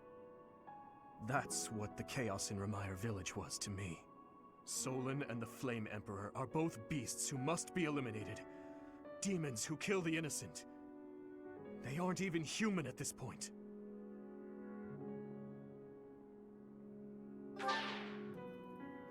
And you believed him? He doesn't deserve our forgiveness. He became an accomplice when he refused to turn himself in and return with us to the monastery. You see, Professor, I saw the same flames of torment just 4 years ago. In Dusker. Please, have mercy! The pain! Make the burning stop! Help me! Somebody! Avenge us! Those who killed us. Tear them apart. Destroy them all!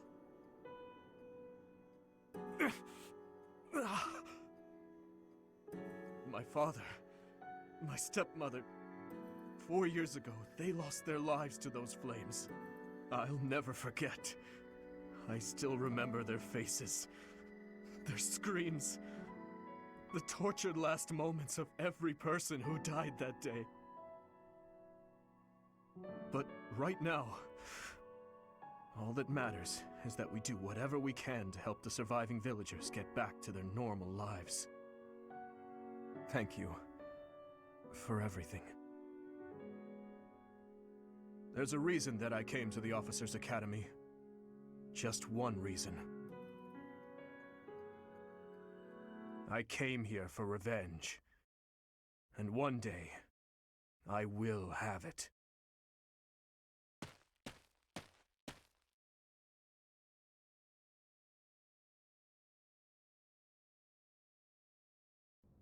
You did well handling that awful business in Romire Village. I am certain the goddess shares in our grief at the senselessness of that calamity. More importantly, I was shocked to hear that our own Tomas was actually a dark mage. I must reflect on our blindness. You surely must. You failed to notice that a rat was hiding in your home. Pathetic! Who are these wicked foes?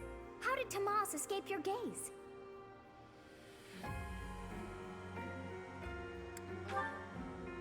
Tomas came to the monastery 40 years ago, by recommendation of House Ordelia of the Alliance.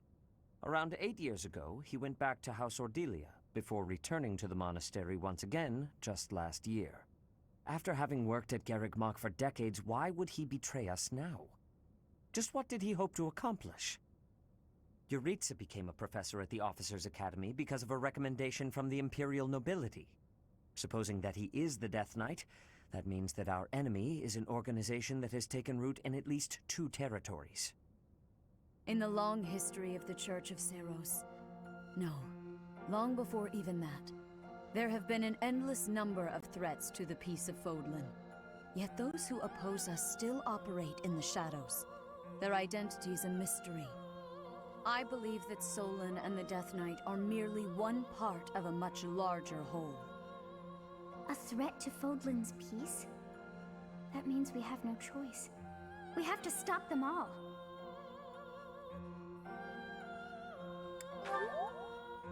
I have truly come to rely on you. I believe that the monastery will remain safe so long as we have you. We do not yet know the enemy's objective or whereabouts. For now, please devote yourself to preparing for whatever comes next. That is all for today. Professor, please wait. I know there is much that you still do not understand. However, one thing is clear. You possess great power. I believe that you are destined to be a source of great hope for all. In any case, I expect great things from you. Walk this world proudly, dear Professor. May the goddess Sothis protect you. The goddess Sothis? Is that what she just said? Is something the matter?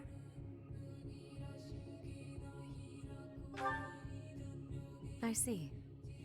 In that case, farewell. Do not say something that we may regret. What exactly am I? For now, let's leave this place. Please, go!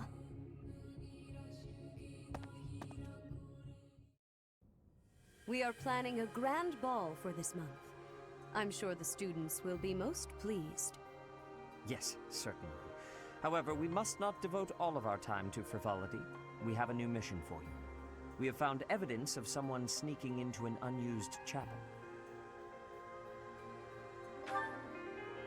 It is a building that was once a temporary sanctuary, at a time when the monastery was under renovation. This month, your class is tasked with guarding the chapel and investigating these intruders. With the recent state of affairs surrounding the Holy Church, we cannot afford to overlook any abnormality. no matter how seemingly trivial. I am ordering a seasoned knight to assist you to ensure the safety of the students. In times like these, I am afraid we must always expect the worst. Reporting for duty, Lady Rhea. I thought you two could use the time to bond. And to speak of important matters. Appreciate the thought. Bear in mind that Geralt has a separate mission of his own. He will join you once he has finished it. It's true. I'll be away from the monastery for a while. But when I return, I'll come and watch you work. I'll be looking forward to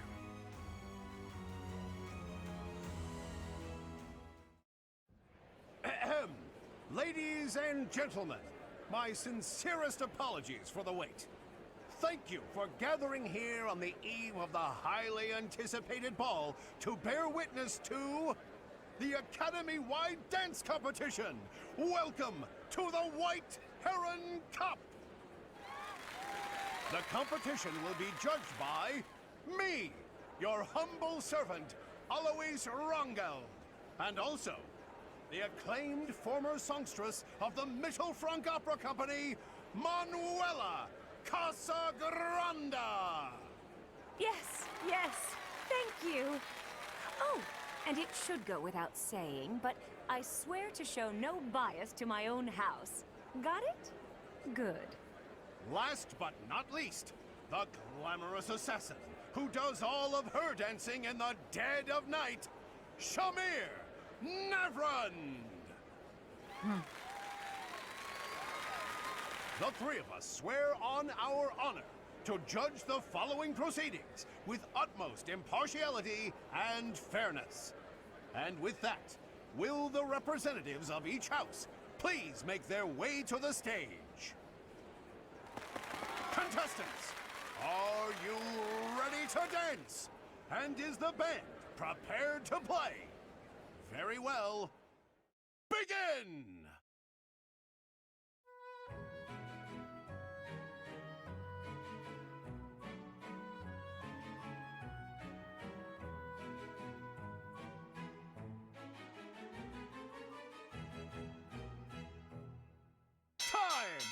That's all, folks! Splendid! All three of you were fantastic! Now, let's hear what the judges have to say. Oh my, let's see. I suppose I have no choice but to vote for the Black Eagle House. I must say I was surprised by your inventive style. I vote for the Black Eagle House. The way you carried yourself was striking. Great feedback, both of you. Well then, let's see.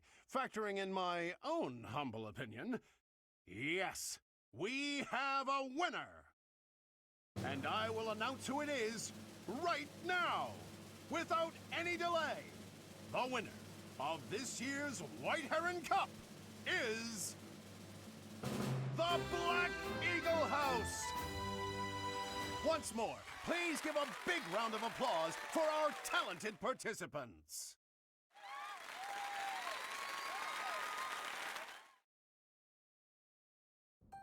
This is the only ball of the year, and I see why.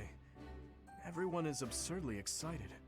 Your Highness, you sound so detached. We are all encouraged to enjoy the ball tomorrow. Right you are. What a burden. Huh. I never thought we'd see eye to eye, but I agree. I'd rather be swinging my blade than wasting my time with some girl at a ball. Felix, Your Highness, you must be joking, right? This is our chance to dance with all of the ladies of the Academy to our heart's content. You wish to throw away the best day of the whole year for sword practice? Insanity, I tell you. I'm pretty excited about the ball myself. It's not like we get to do things like this very often. Too true, Ash. In fact, I'm going to do you a favor and give you a crash course in chatting up girls. By tomorrow, you'll be an expert. Actually, I'd much prefer if someone could just teach me how to dance. Don't worry about the dancing part. I can teach you that easy. It's time for the ball. That warrants at least a tiny bit of makeup, don't you think, Ingrid? Just a smidge. Maybe. I'll think about it. It's settled. Tomorrow morning we'll meet up in Ingrid's room. Ooh, I can't wait!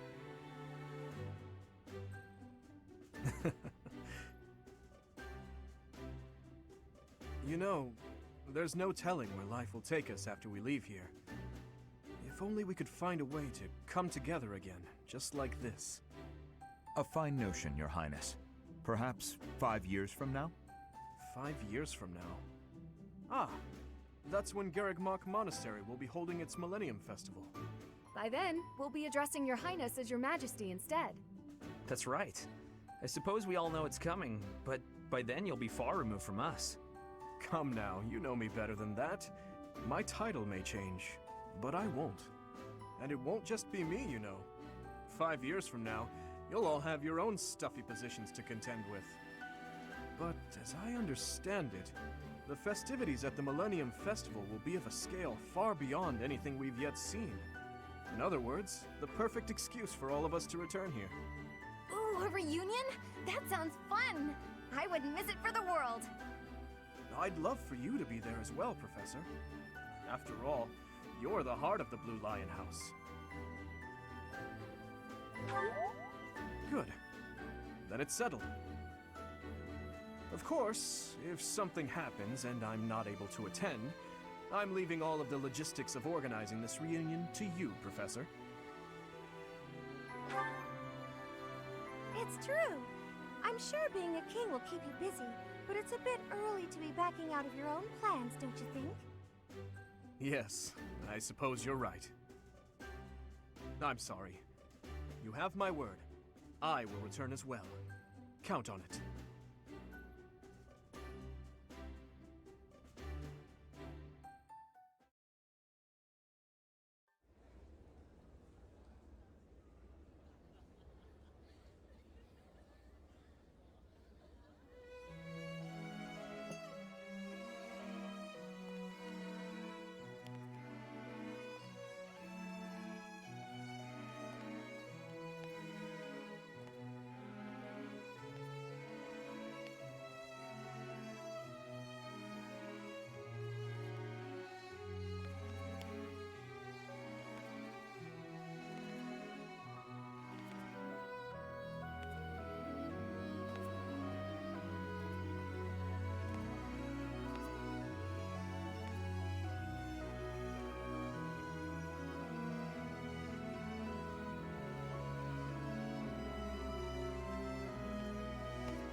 Running away? I understand. You hardly had the time to breathe in there. It must be hard to be the favorite teacher at the ball. Poor professor. Was that a joke? I find it hard to tell with you. Just think of all the students begging you to dance.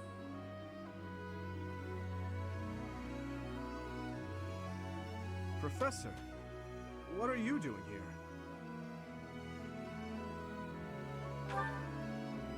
No, I should think not. As a child, Edelgard taught me how to dance. It was a bit awkward, honestly. I've told you before that we're siblings by marriage, haven't I? Her birth mother was my stepmother, although I didn't know that at the time. My stepmother treated me with such kindness, just as though I were her own flesh and blood. And yet she never so much as hinted that she had her own child, Edelgard. We were born and raised in different territories, without ever knowing the other even existed. Yet, against all odds, for just over a year, we became childhood friends.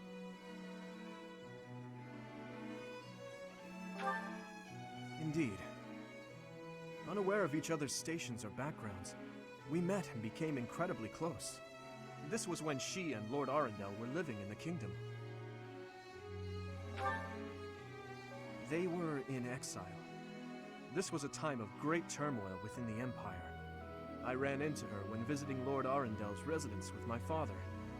She seemed quite bored with everything. At first, I found her to be difficult and stubborn. But that facade quickly fell away, revealing her true self beneath. That's around the time when she taught me how to dance. Her instruction was, though, let's call it strict, to put it nicely. You're supposed to lead with your right. Hell, the sun's going down. I really ought to be heading home. That 1 year before she had to return to the Empire was so much fun. The time of my life in many ways. It's kind of pathetic to think about it all these years later. But can you guess what I gave her as a parting gift?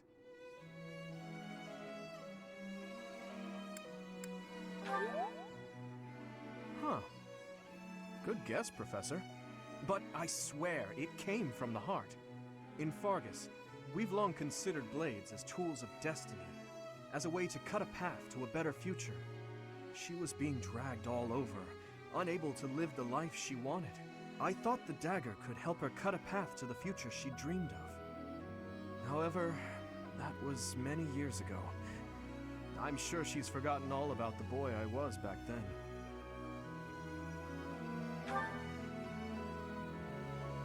I'm afraid it's far too late for that. Things are different now. She's different. I'm different. Anyway, I'm feeling a bit out of place here. Festivities like this don't suit me. Still, I suppose I should get back in there. Goodbye, Professor. But where is there to run?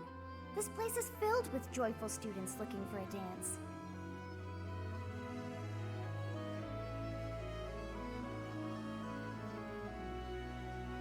Ah, I see. The Goddess Tower waits for you.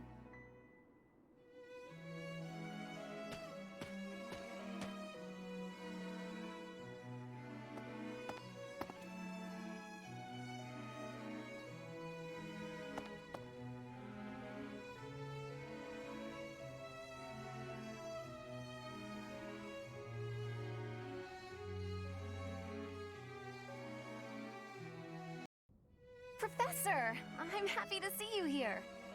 Everybody's been asking about you. You're really popular with the students. Oh, really? Huh. Actually, I've been trying to find you too. But if you're not interested in dancing, that's okay. We are supposed to be at a ball, though. If you're not gonna dance tonight, when and where will you get another chance?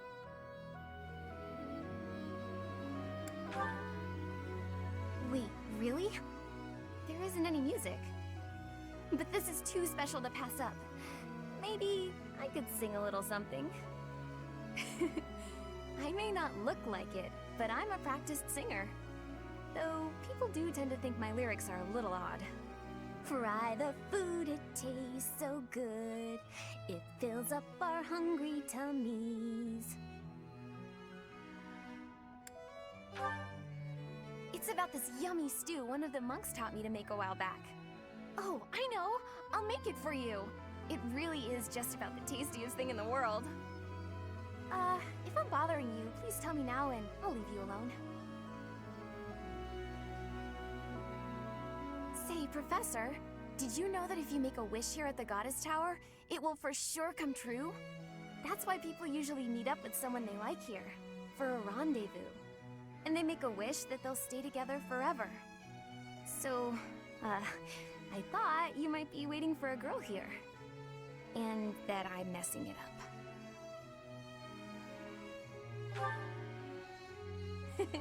That's just what I'd expect you to say. But since we're already here, let's go ahead and make a wish together.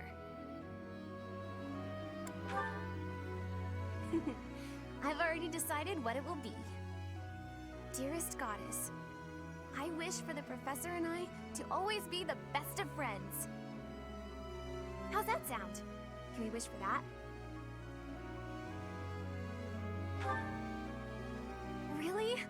That makes me so happy. Well, I'd better be going now, and you should think about returning to the ball too. But make sure you save me a dance.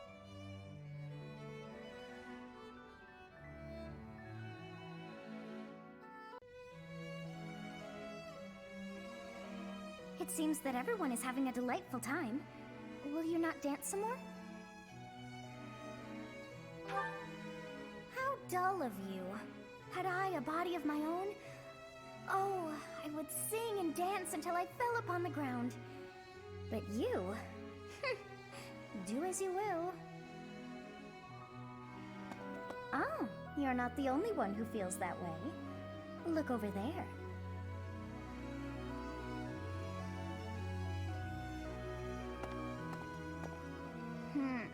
I'm bored beyond compare. Will you not follow her?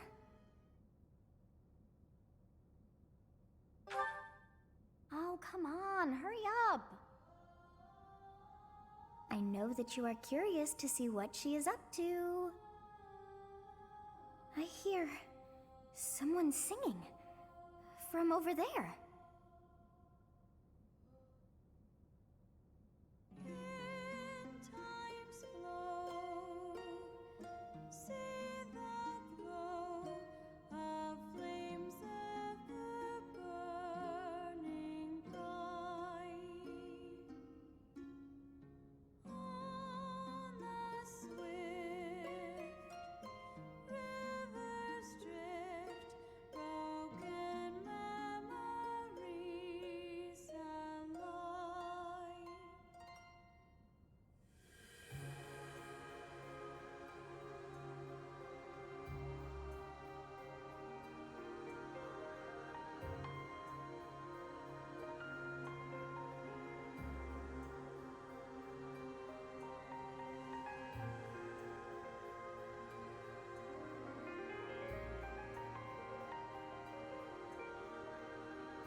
Song. I feel that I have heard it in the past. Actually, it is not that I have heard it. Did I once sing that song to someone? No, there's more. I wrote this song.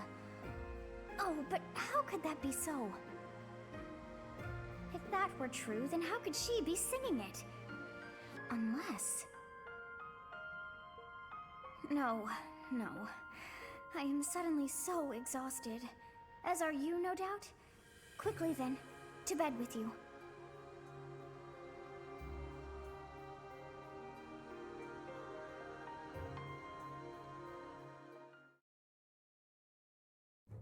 Captain?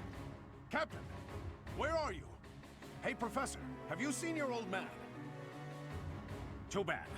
I guess it will have to be you then.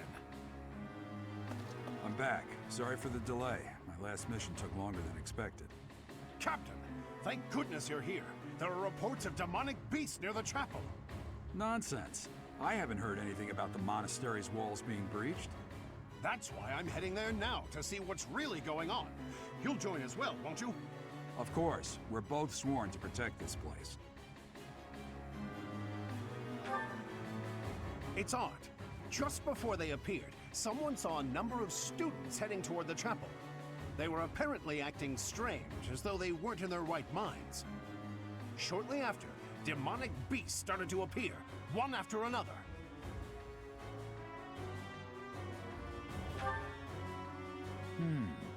The students. There's no way those demonic beasts got in from the outside. But none of that matters right now. We need to act. Go summon your students. Damn it. I wanted to talk to you about something important, but there's no time. Oh, there's never any damn time. But this is much more urgent, so it can hold for now. I'll meet you there.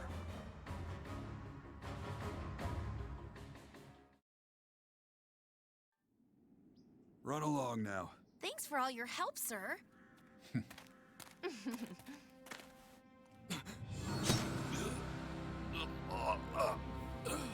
just a pathetic old man. How dare you get in the way of my brilliant plan, you dog?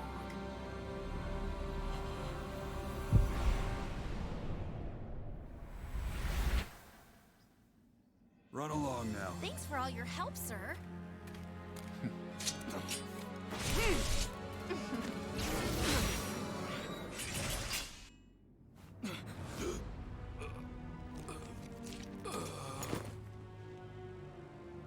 Huh?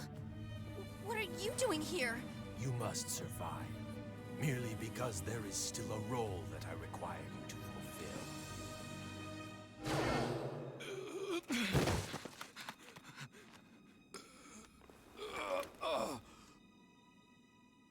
Sorry. It looks like I'm going to have to leave you now.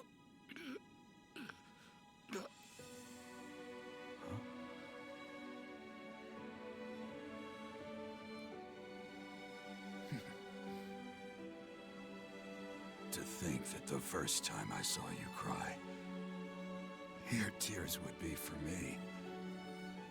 It's sad, and yet I'm happy for it. Thank you, kid.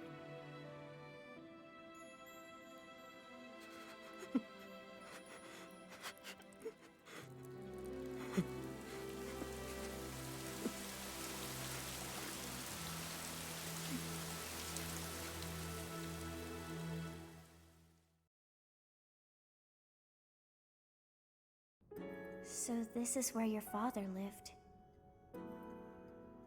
Hmm? Are you still crying?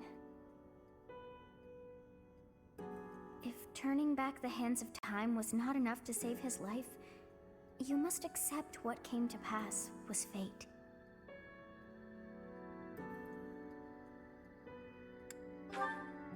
Agreed. We cannot let the wicked ones run free. Oh, your father said to look for something here. He must have been referring to whatever is behind that bookcase there.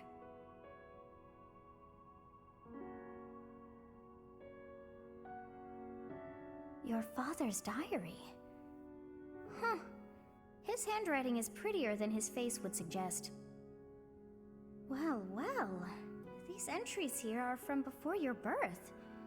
He seems to have been writing this for quite some time. Ah, read that part there. Horsebow Moon, year 1159. Day 20 of the Horsebow Moon. All is cloudy. I can't believe she's dead. Lady Heya said she died during childbirth. But is that the truth? And still, the child she traded her life for doesn't make a sound. Didn't even cry at birth. Day 25 of the Horsebow Moon. It's raining. The baby doesn't laugh or cry. Not ever. Lady Heya says not to worry about a baby that doesn't cry. It isn't natural. I had a doctor examine the child in secret. He said the pulse is normal, but there's no heartbeat. No heartbeat. Day 2 of the Wyvern Moon. Sunny. I feel I must take the child and leave. But the church is always watching us. I don't know what Lady Heya has planned. I used to think the world of Lady Heya. Now I'm terrified of her. Day 8 of the Wyvern Moon. More rain.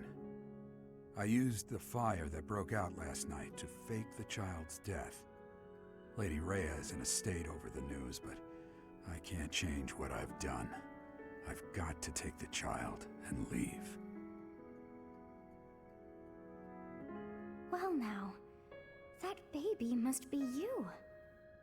That means... Someone is approaching us. There you are. Lady Heya is looking for you, Professor. And after your audience, why don't you join me at the dining hall? You haven't eaten since it happened, have you? Forgive me. I suppose it's too soon to try and coax you back into the normal swing of things. As for what happened to Gerald, I'm so sorry. I'm sorry I couldn't do anything to stop it. Stay here until you've found some peace. I'll cover for you with Lady Rhea and everyone else. We'll be waiting for you whenever you're ready to return to us. I don't believe it's a sign of strength to just keep moving forward no matter what. Taking the time to grieve for those we've lost. There's strength in that too. That's what I think anyway.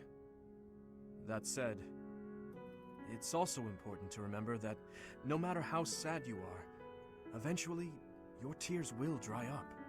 That's when you have to figure out what it is you're living for. Then you can cling to that with all your might and start moving forward again.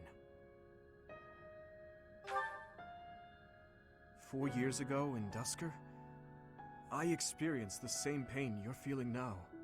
My father was the strongest man I knew, someone I loved and admired deeply. That day, he was killed before my eyes. His head severed clean off. My stepmother, the kindest person I had ever known, left me behind and disappeared into the infernal flames. Everyone who I considered precious, my family and my closest friends. I couldn't save any of them, not a single one.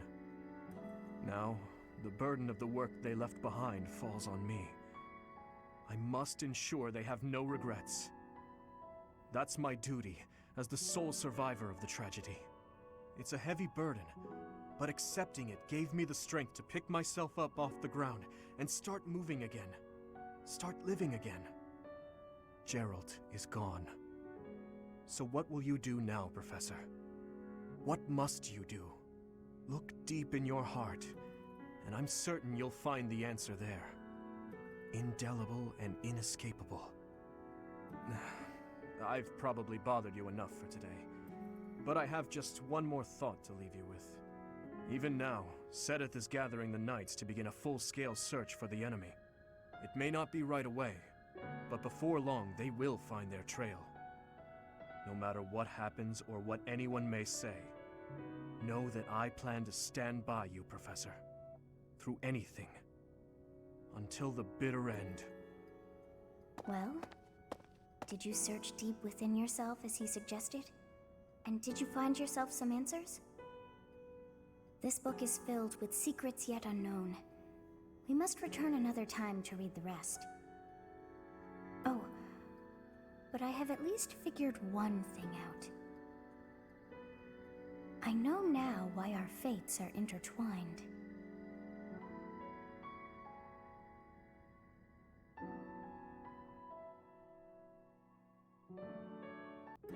Professor, I have been waiting for you. I am filled with grief at the loss of our most celebrated knight.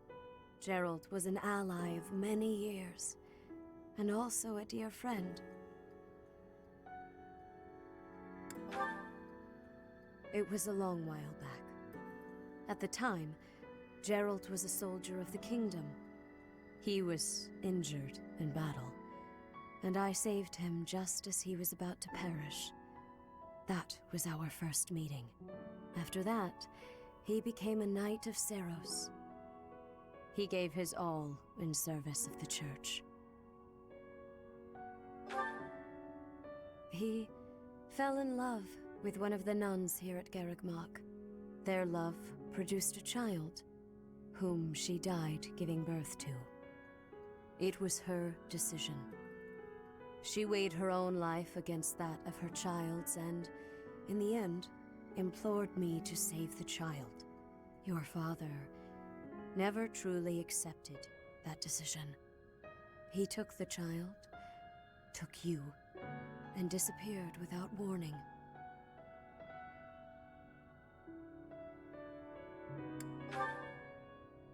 Your mother, she was my... I'm sorry for the interruption, Lady Rhea. There's something you must hear immediately. A report from the knights patrolling the area. Very well. Professor, you are dismissed for the day. Please rest and focus only on mending your heart. Understood?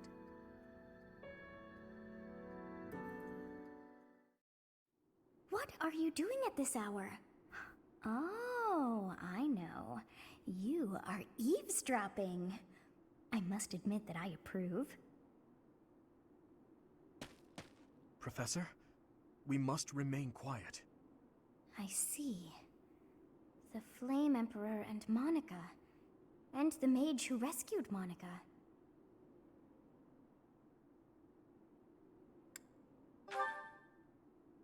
I don't know, but if we keep listening, we might be able to find out. An unexpected chance to hear their plans. Patience, patience. Oh, thank you. You saved me. If you were to die, then the mystery of our bodies would be revealed. Preventing that was my only aim. I'm afraid you must remain, Kronya. There is something I need you to do. Oh, of course. I'm always happy to cooperate with Solon. Leave it to me. How annoying. Flame Emperor, is she offending you? Unfortunately, we cannot take our eyes off her, so there is nothing to be done. You are our greatest creation. We use the defiled beast's blood as the fuel to your flame, that you may burn even the gods.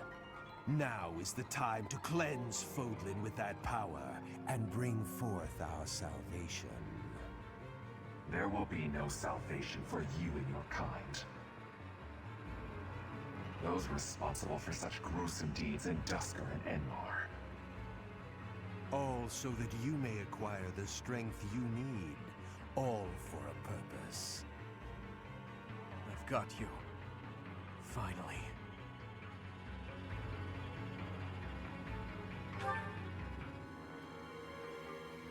If we don't act now, we'll miss our chance.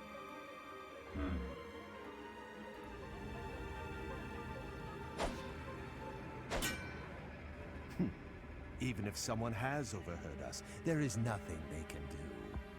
There have always been rats in the walls, and there always will be.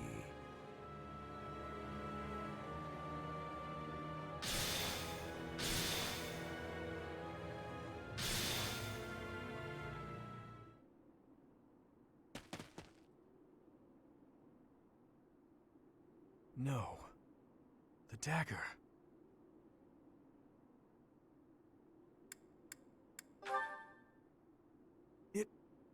No, never mind. It couldn't possibly be so.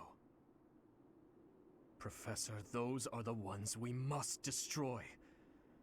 They're the bastards who killed my family, and Geralt. For now, let's return to the monastery and regroup. As for the Flame Emperor's dagger, I'll hold on to it for the time being.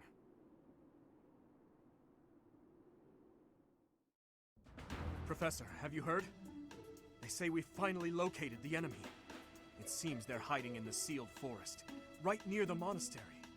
Lady Heya has summoned all of the knights to return and take them down. And all of this is being done in secret. Why? To keep us... no. To keep you in the dark.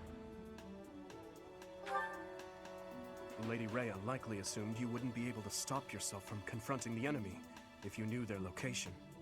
That is not how the story ends, is it? Professor, we're at the ready. Order us to depart, and we'll fight at your side. No, I will not allow it. This discovery comes just when the knights are at their busiest. It is all too likely that our foes revealed themselves to lure you out there. They are the ones who took Geralt from you. I know how you must despise them, but I must ask you to rein in your personal feelings for now. Please, Professor, do not act carelessly. I ask that you leave this to us. Losing you so soon after losing Geralt would be unbearable. Lady Heya, Seteth, please try to understand our reasoning before you refuse. With most of the knights still far away, We cannot afford for you two to leave the monastery undefended. The enemy's strength is yet unknown. The only warriors who likely stand a chance are those who wield relics. With all that in mind, it's obvious who should be dispatched, is it not? If the professor leaves, we will go as well. We've already made preparations and are ready to depart at a moment's notice. Surely you must see that we cannot wait any longer for the knights to gather. Please, do what must be done and give us the order. Professor, do you agree with this strategy? Understood. I will give you the order. Destroy the enemy that is hiding in the sealed forest. You have the protection of the goddess on your side. Whatever happens, you shall overcome.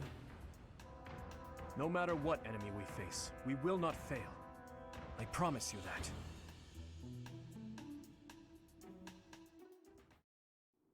The sealed forest is up ahead. Stay alert. This is for Captain Gerald. I will not falter. It is time to repay the kindness of the professor who saved my life. Leave it to us, Professor. I'll give it my all. Fighting Tomas. It will be difficult, that's for certain. I don't really love the idea of fighting people I know. We don't have a choice. Even if it's difficult, an enemy is an enemy. We've just gotta get it over with. Just kill them from behind. As long as you don't see their faces, you won't know if you know them. We won't know unless we see their face. Yes, I suppose that is true. Professor, I hope you know I meant what I told you before. Your enemy is my enemy. And I will follow you until the end, whatever that end may be. Yes, right. We'll fulfill our duty together. We've come this far. We can't stop now. I hope you know that you can rely on us. No matter who the enemy is, we are prepared to cut them down. Yes. No matter who they may be.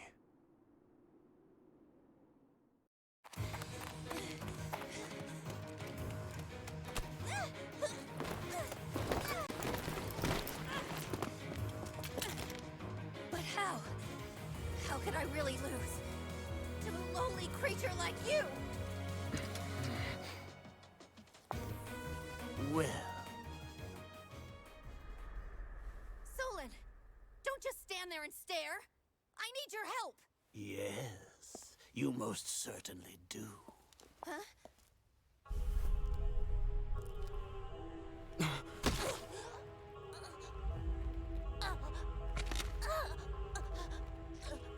Have no fear, Kranya. Your sacrifice will help to rid this world of the filthy vermin that have long infested it.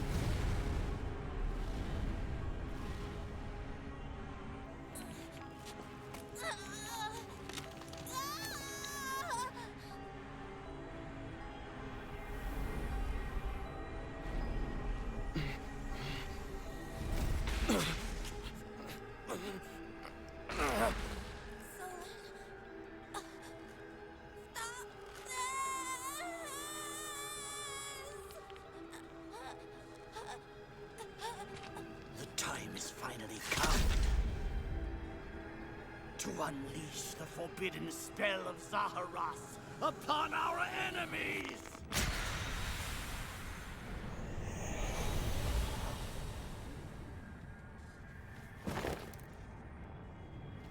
Please, help me.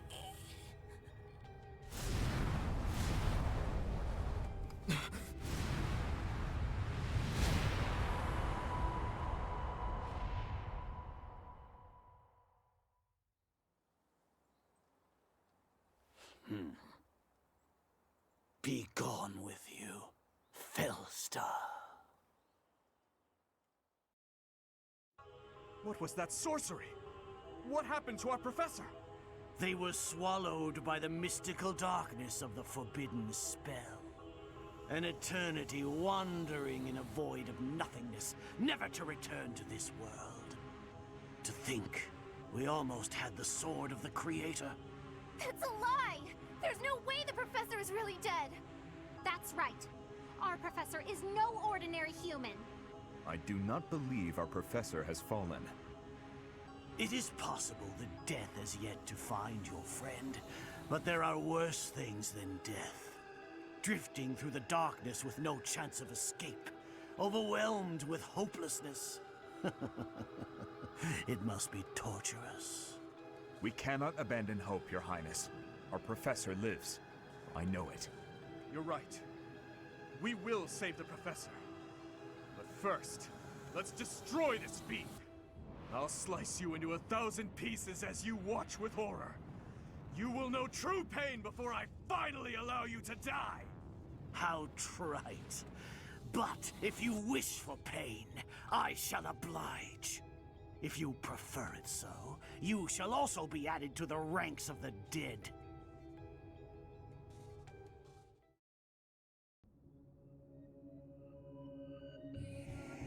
You fool! What were you thinking, charging right into an enemy's trap? Are you just a boulder that rolls down whatever hill it's on? No, even a boulder has more sense.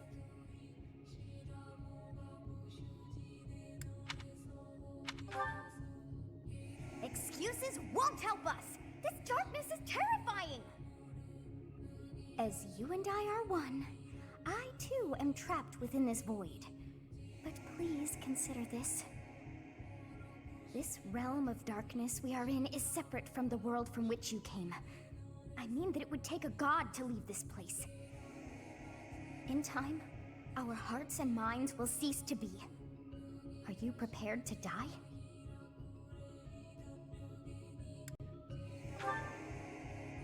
I thought as much. I also do not wish to die. And yet... there is no other choice.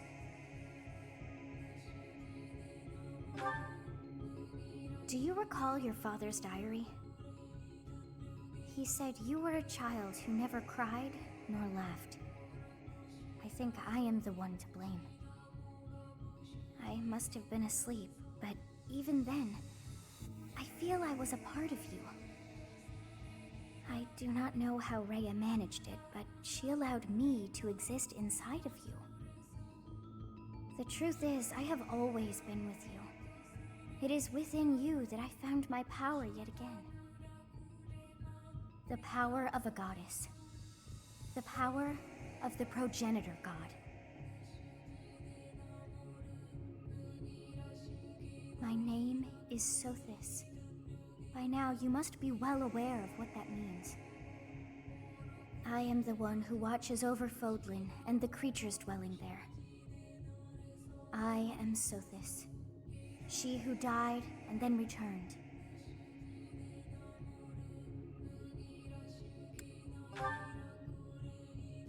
There is but one thing left to do to save us from this darkness of eternity. I must now use the power of a god. However, I lack a body of my own, and so I must relinquish all the power that I have to you. The time has come for you and I to join as one. And when that comes to pass, then I shall disappear.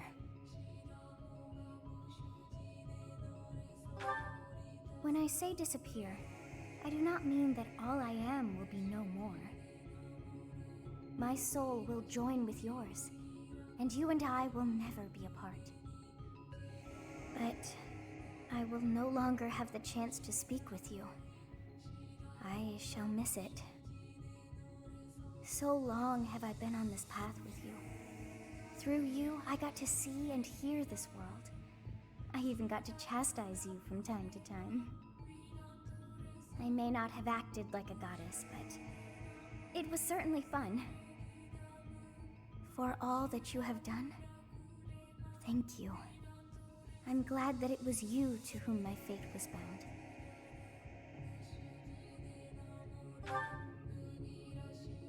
Now, we must pray. For if we share this wish, our spirits too will join as one. Your wish is to return to the forest, stop the enemy, and rescue the little ones. No need for words. I know your heart as though it were my own.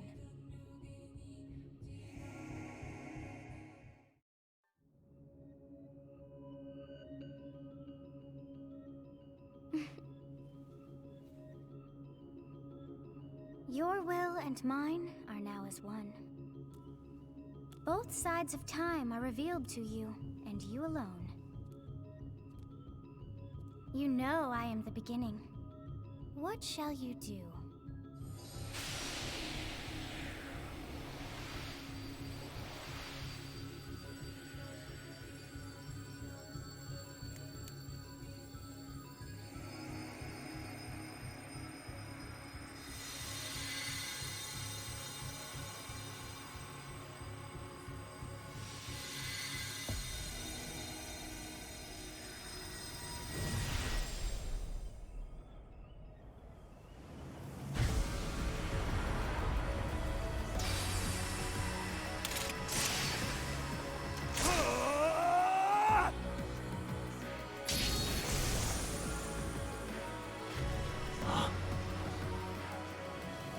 So the Fellstar consumes even the darkness itself.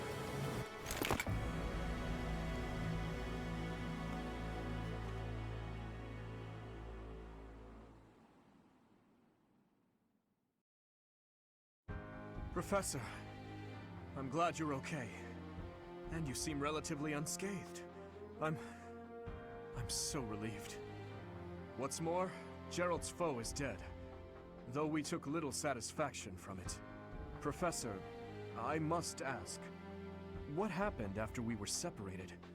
You look different. The goddess appeared and gave you her power? It's as though the legend of old has been made flesh. It's hard to grasp, in all honesty. But having seen you pierce the sky with my own eyes, I find myself unable to doubt it. Yes, the legend of Saint Seros. It is said that she received a divine revelation from the goddess and was gifted with her power. Long ago, the goddess dispatched Seros to defeat an evil king who went mad with power. Perhaps the goddess saw the goodness of Seros within you too, and wished to help you in your quest to defeat evil. If you're Seros, granted power by the goddess, then I suppose that makes me... never mind. I'm getting carried away.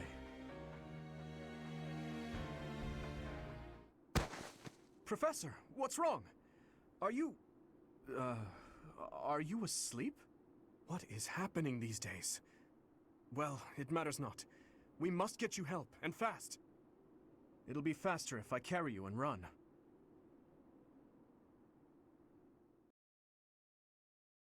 In time's flow, see the glow of flames ever burning bright on the swift rivers drift, broken memories alight. Professor, you must remain still.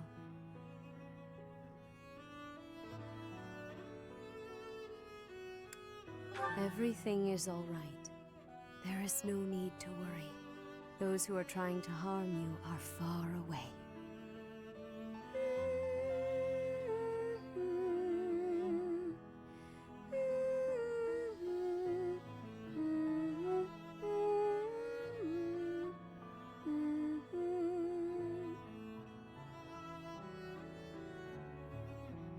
How lovely it would be for this moment to last forever. I wish I could hold on to this time we have stolen, that you and I could create a world without end. I have heard whispers of what happened to you. Your appearance. You have received power from the goddess. From the moment you took hold of the sword of the Creator, I prayed that one day the radiant power of Sothis which bathes Fodlan in its celestial light, might reside within you. But you are so much more than the light. You are my...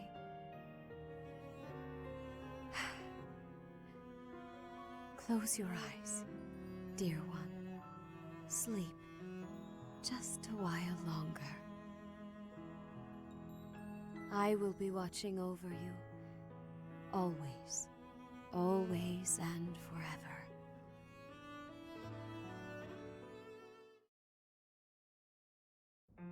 Rhea, please talk to me. What are you hiding? What is the meaning of how that one looks? It is almost as though... As I said, there is nothing of which to speak, for now. At the end of this month... I read Gerald's diary. I happened upon it in his room. What? In it, he stated the reason for his departure. The baby, thought to have died in the fire, has returned to us. Gerald realized that you had done something to the child and decided to flee. What did you do to that baby, Rhea? Nothing questionable, I should hope. Saideth enough. They will be here shortly. No more, I beg of you. I will take our dear professor to the Holy Tomb. There, I should be able to see our dearest wishes to fruition. When I was young, I heard her voice there. I'm sure of it. You may enter.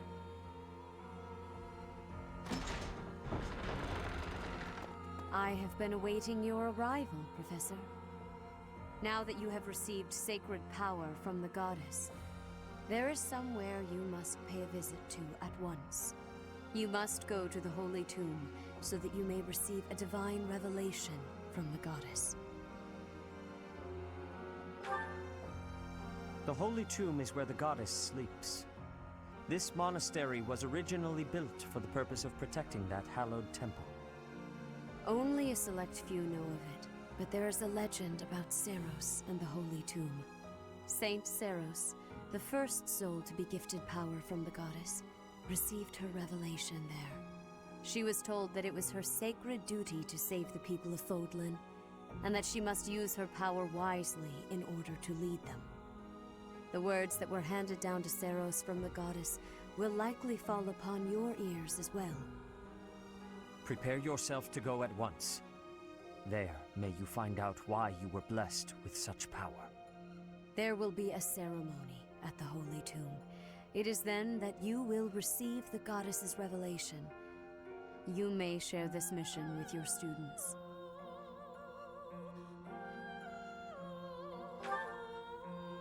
It is said that when Seiros received the revelation, she had holy warriors by her side protecting her.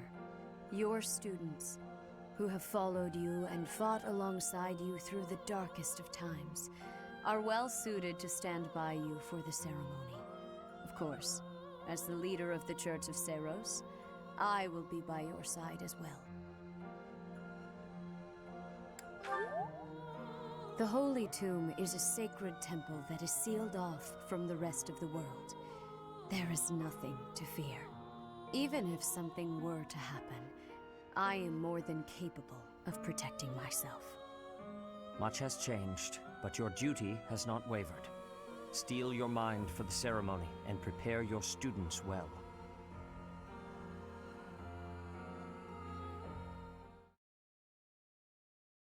A revelation from the goddess.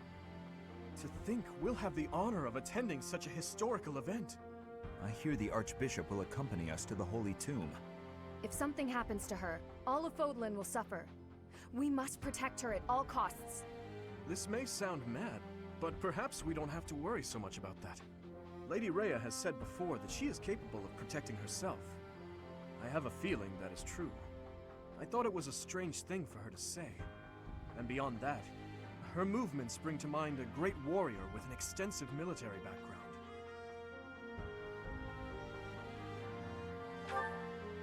I wonder. Mind, it's also possible that I'm way off track. Regardless, perhaps we should brace ourselves for anything.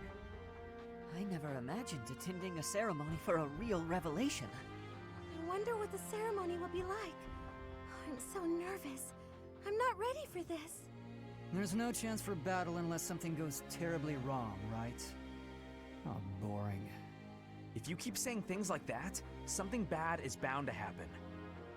What's wrong, Flane? You look like you have something on your mind. Who, me? No. It is nothing. May we all see this through to the end. Your Highness, I will protect you no matter what. Your Highness?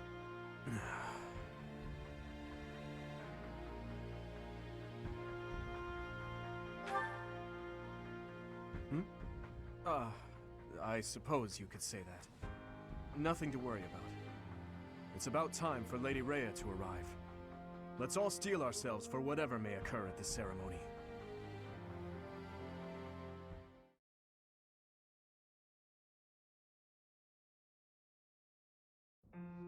Are you surprised, Professor?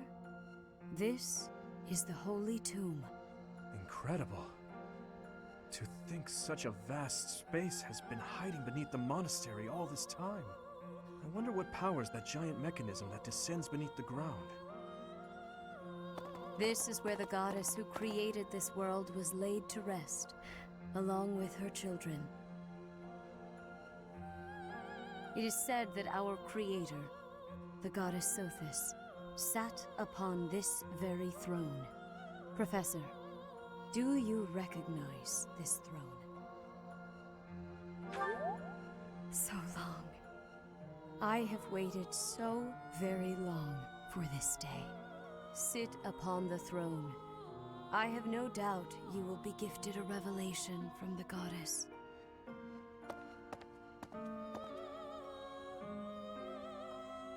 Well? It was supposed to be but a step away. What could possibly be missing? Halt! Reveal yourself! Don't move, any of you. If you move, your lives will be forfeit. Thank you ever so much for guiding us this far. The Imperial Army will now take possession of everything in the Holy Tomb. Why is the Imperial Army here? This can't be. How did they get into Garrick Mach? Even the Flame Emperor is here. That can only mean... The Flame Emperor is connected to the Empire. What do you know? I never imagined you'd have the nerve to return here. What are you after, Flame Emperor? Is it not obvious? The Holy Tomb contains great power. The power to rule all of Vodland. And to attain that power, you'll trample anything that stands in your way. Just like you did in Dusker. I had nothing to do with that. Quickly retrieve the crest stones. Kill for them if you must.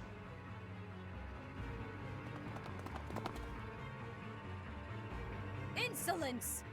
You will atone for the sin of trampling on this holy resting place. Professor, destroy these villainous traitors who dare dishonor our creator!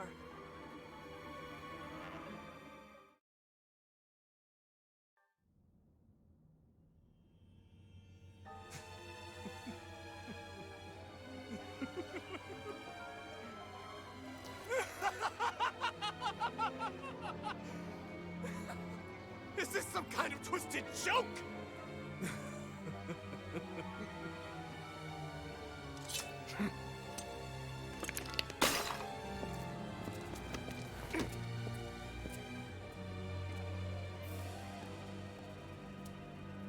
I've been looking for you. I will take that head from your shoulders and hang it from the gates of Endor!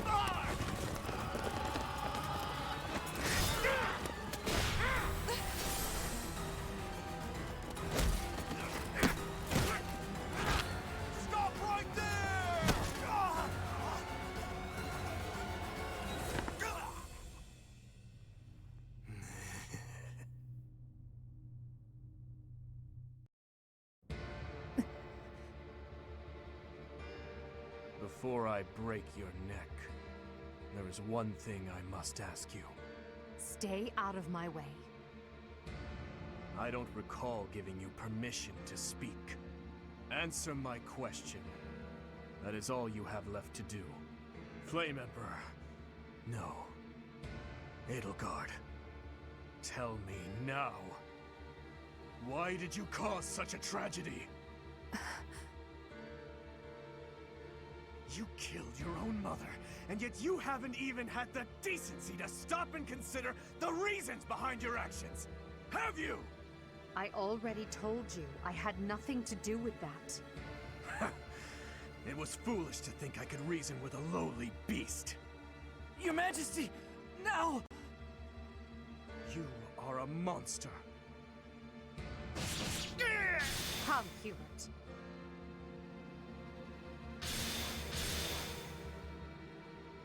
To flee is futile, wicked girl.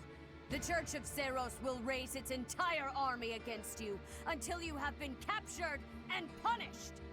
You have defiled the Holy Tomb, dishonored the goddess, and humiliated your brethren. That crime will never be erased.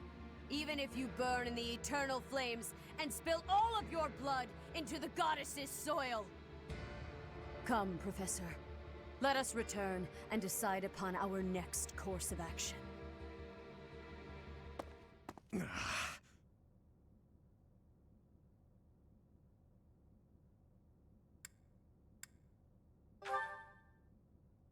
We weren't able to defeat her.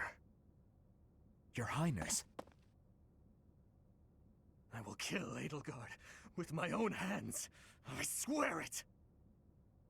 Let's return to the monastery, Professor. It is clear what must be done.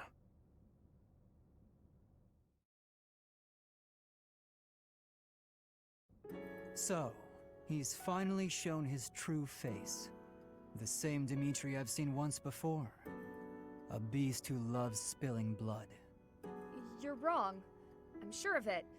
There has to be an explanation. I knew he'd been carrying the burden of that tragedy. I understand his thirst for revenge. His family and closest friends, all massacred right in front of him. But it still doesn't add up. There must be more that we don't know. That's true. Dimitri didn't come unhinged until after the Flame Emperor was unmasked. You don't think there's some connection between those two, do you? The leaders of the Church have misused its creed to fulfill their true desire. To rule the world. They have fooled the people of Fodlan. Long ago, they divided the Empire to create a kingdom. And then, divided that kingdom to create an alliance. They did all of this to make the masses bicker amongst themselves. They caused instability in order to reinforce their own authority. They gathered gold and lived in extravagance. How? By preying on the devotion of those who wished for the goddess's salvation. Those corrupt hypocrites cannot lead Fodlan to true peace. Their foul belief system must be torn asunder so that true wisdom may finally prevail.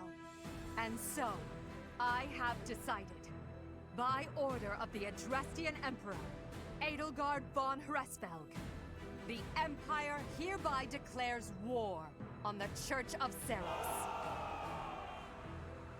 I cannot believe it. Let us recount the situation as it stands, Professor. After you returned from the Holy Tomb, the Adrestian Empire declared war upon the Church of Seros, as well as our allies. Edelgard demanded her own father relinquish the throne, and then assumed the position of Emperor. She has deemed the Church of Seros to be an evil of this world, and is calling upon the people of Fodlan to help her tear it down.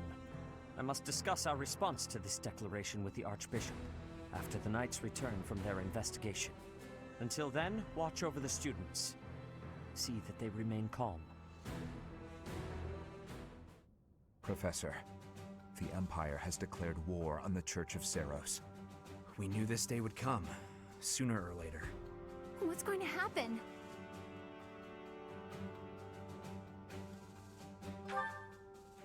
We can't afford to be optimistic. It's entirely possible the kingdom will be invaded. Settle yourself, Ingrid. We need to carefully consider our options. We can't just act rashly. That will only make things worse. Once we've ascertained the situation, we must return to Ferdiad. Your Highness.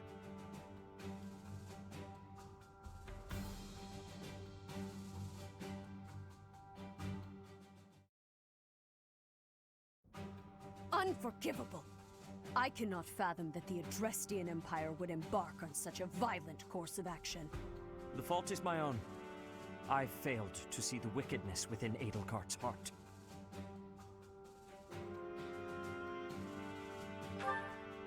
She plotted with ill-meaning strangers to achieve her own ambitions and defiled the Holy Tomb.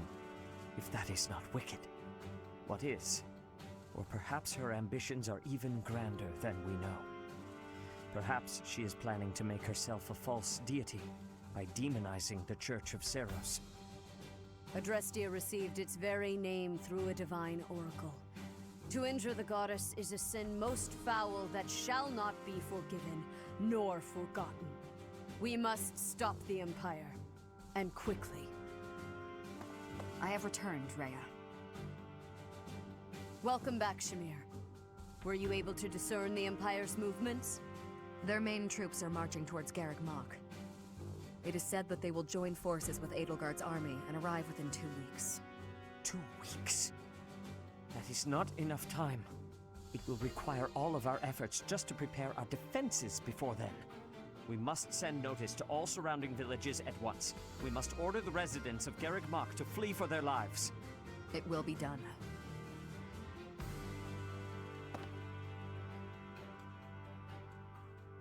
Professor, listen closely. If our enemy invades the monastery, I will have no choice but to stand upon the battlefield. If something happens to me, I am entrusting my sacred duties to you. You must have guessed it by now. The truth of who you are. Or perhaps I should say, your lost memories are surely beginning to return. I have acted all these long years as a mere proxy for you. But the duty is yours, and yours alone. Only you can lead the people of Fodlan.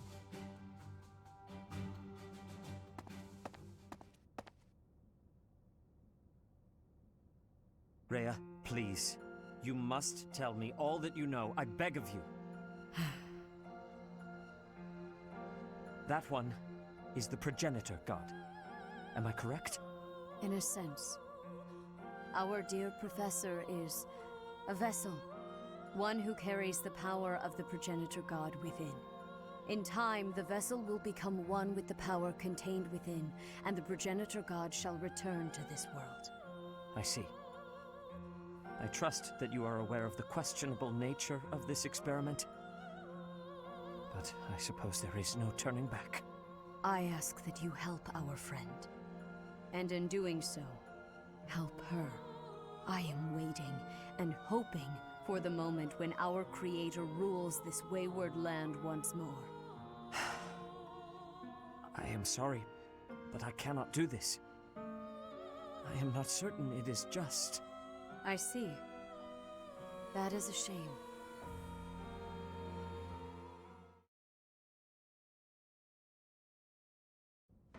Listen up, everyone. The Imperial Army is upon us. If you can fight, pick up a weapon. Everyone else, hurry up and evacuate. We have the goddess's protection on our side. We have nothing to fear. Victory will be ours. Professor, are you ready? Well, hurry up. I don't need to tell you that the situation is dire. We have some support troops from the local nobles, but the army we're facing is immense. No matter how you look at it, we're at a disadvantage. To make matters worse, the enemy is being led by Edelgard. Do not underestimate how extraordinary her abilities are. They're here. At long last. It seems this will be a battle to remember. About time. I'll never give up, no matter how outnumbered we are. I'll fight to the very end! I should have made a move on the Imperial Princess before things got this far. It could have changed everything. We have the goddess's divine protection on our side. All that's left is to try our best. All we can do is fight as best we can. Though, if I'm being honest, I'm really scared right now. We can't just hand over the kingdom and the monastery. We'll stop her, no matter what it takes. Your Highness, you do not seem well. Unwell, you say? What's gotten into you? Nothing could be farther from the truth. I'm so happy I can hardly contain myself. My father, my stepmother, my dear friends. They want her head. They want her life. They've whispered as much to me. And the chance to answer their pleas has arrived at long last.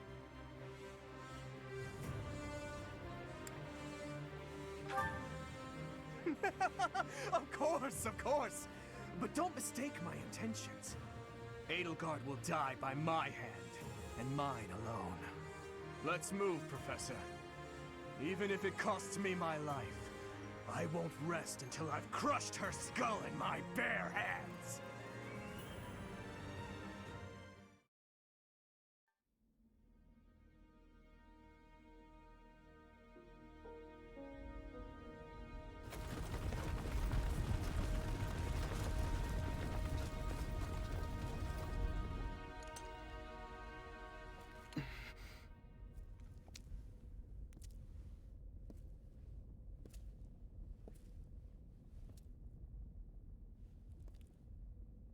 Everybody here, young and old, is in your hands.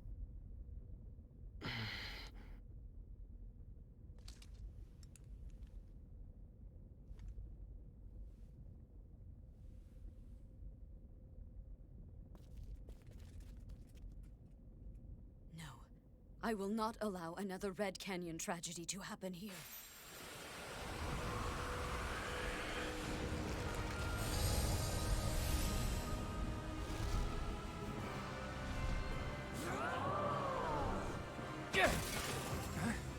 What is going on?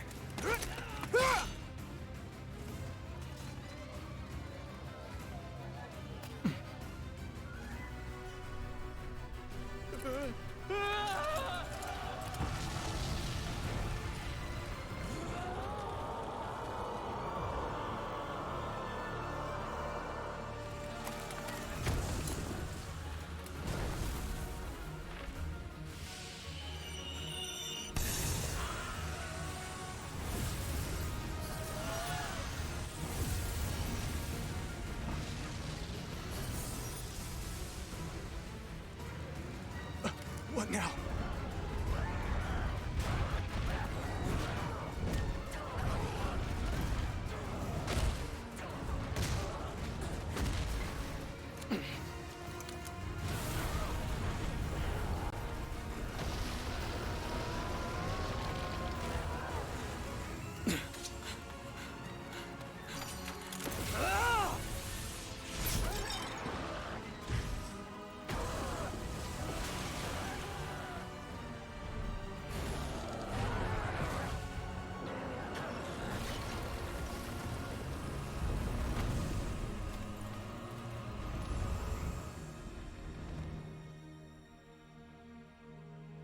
Why did you come?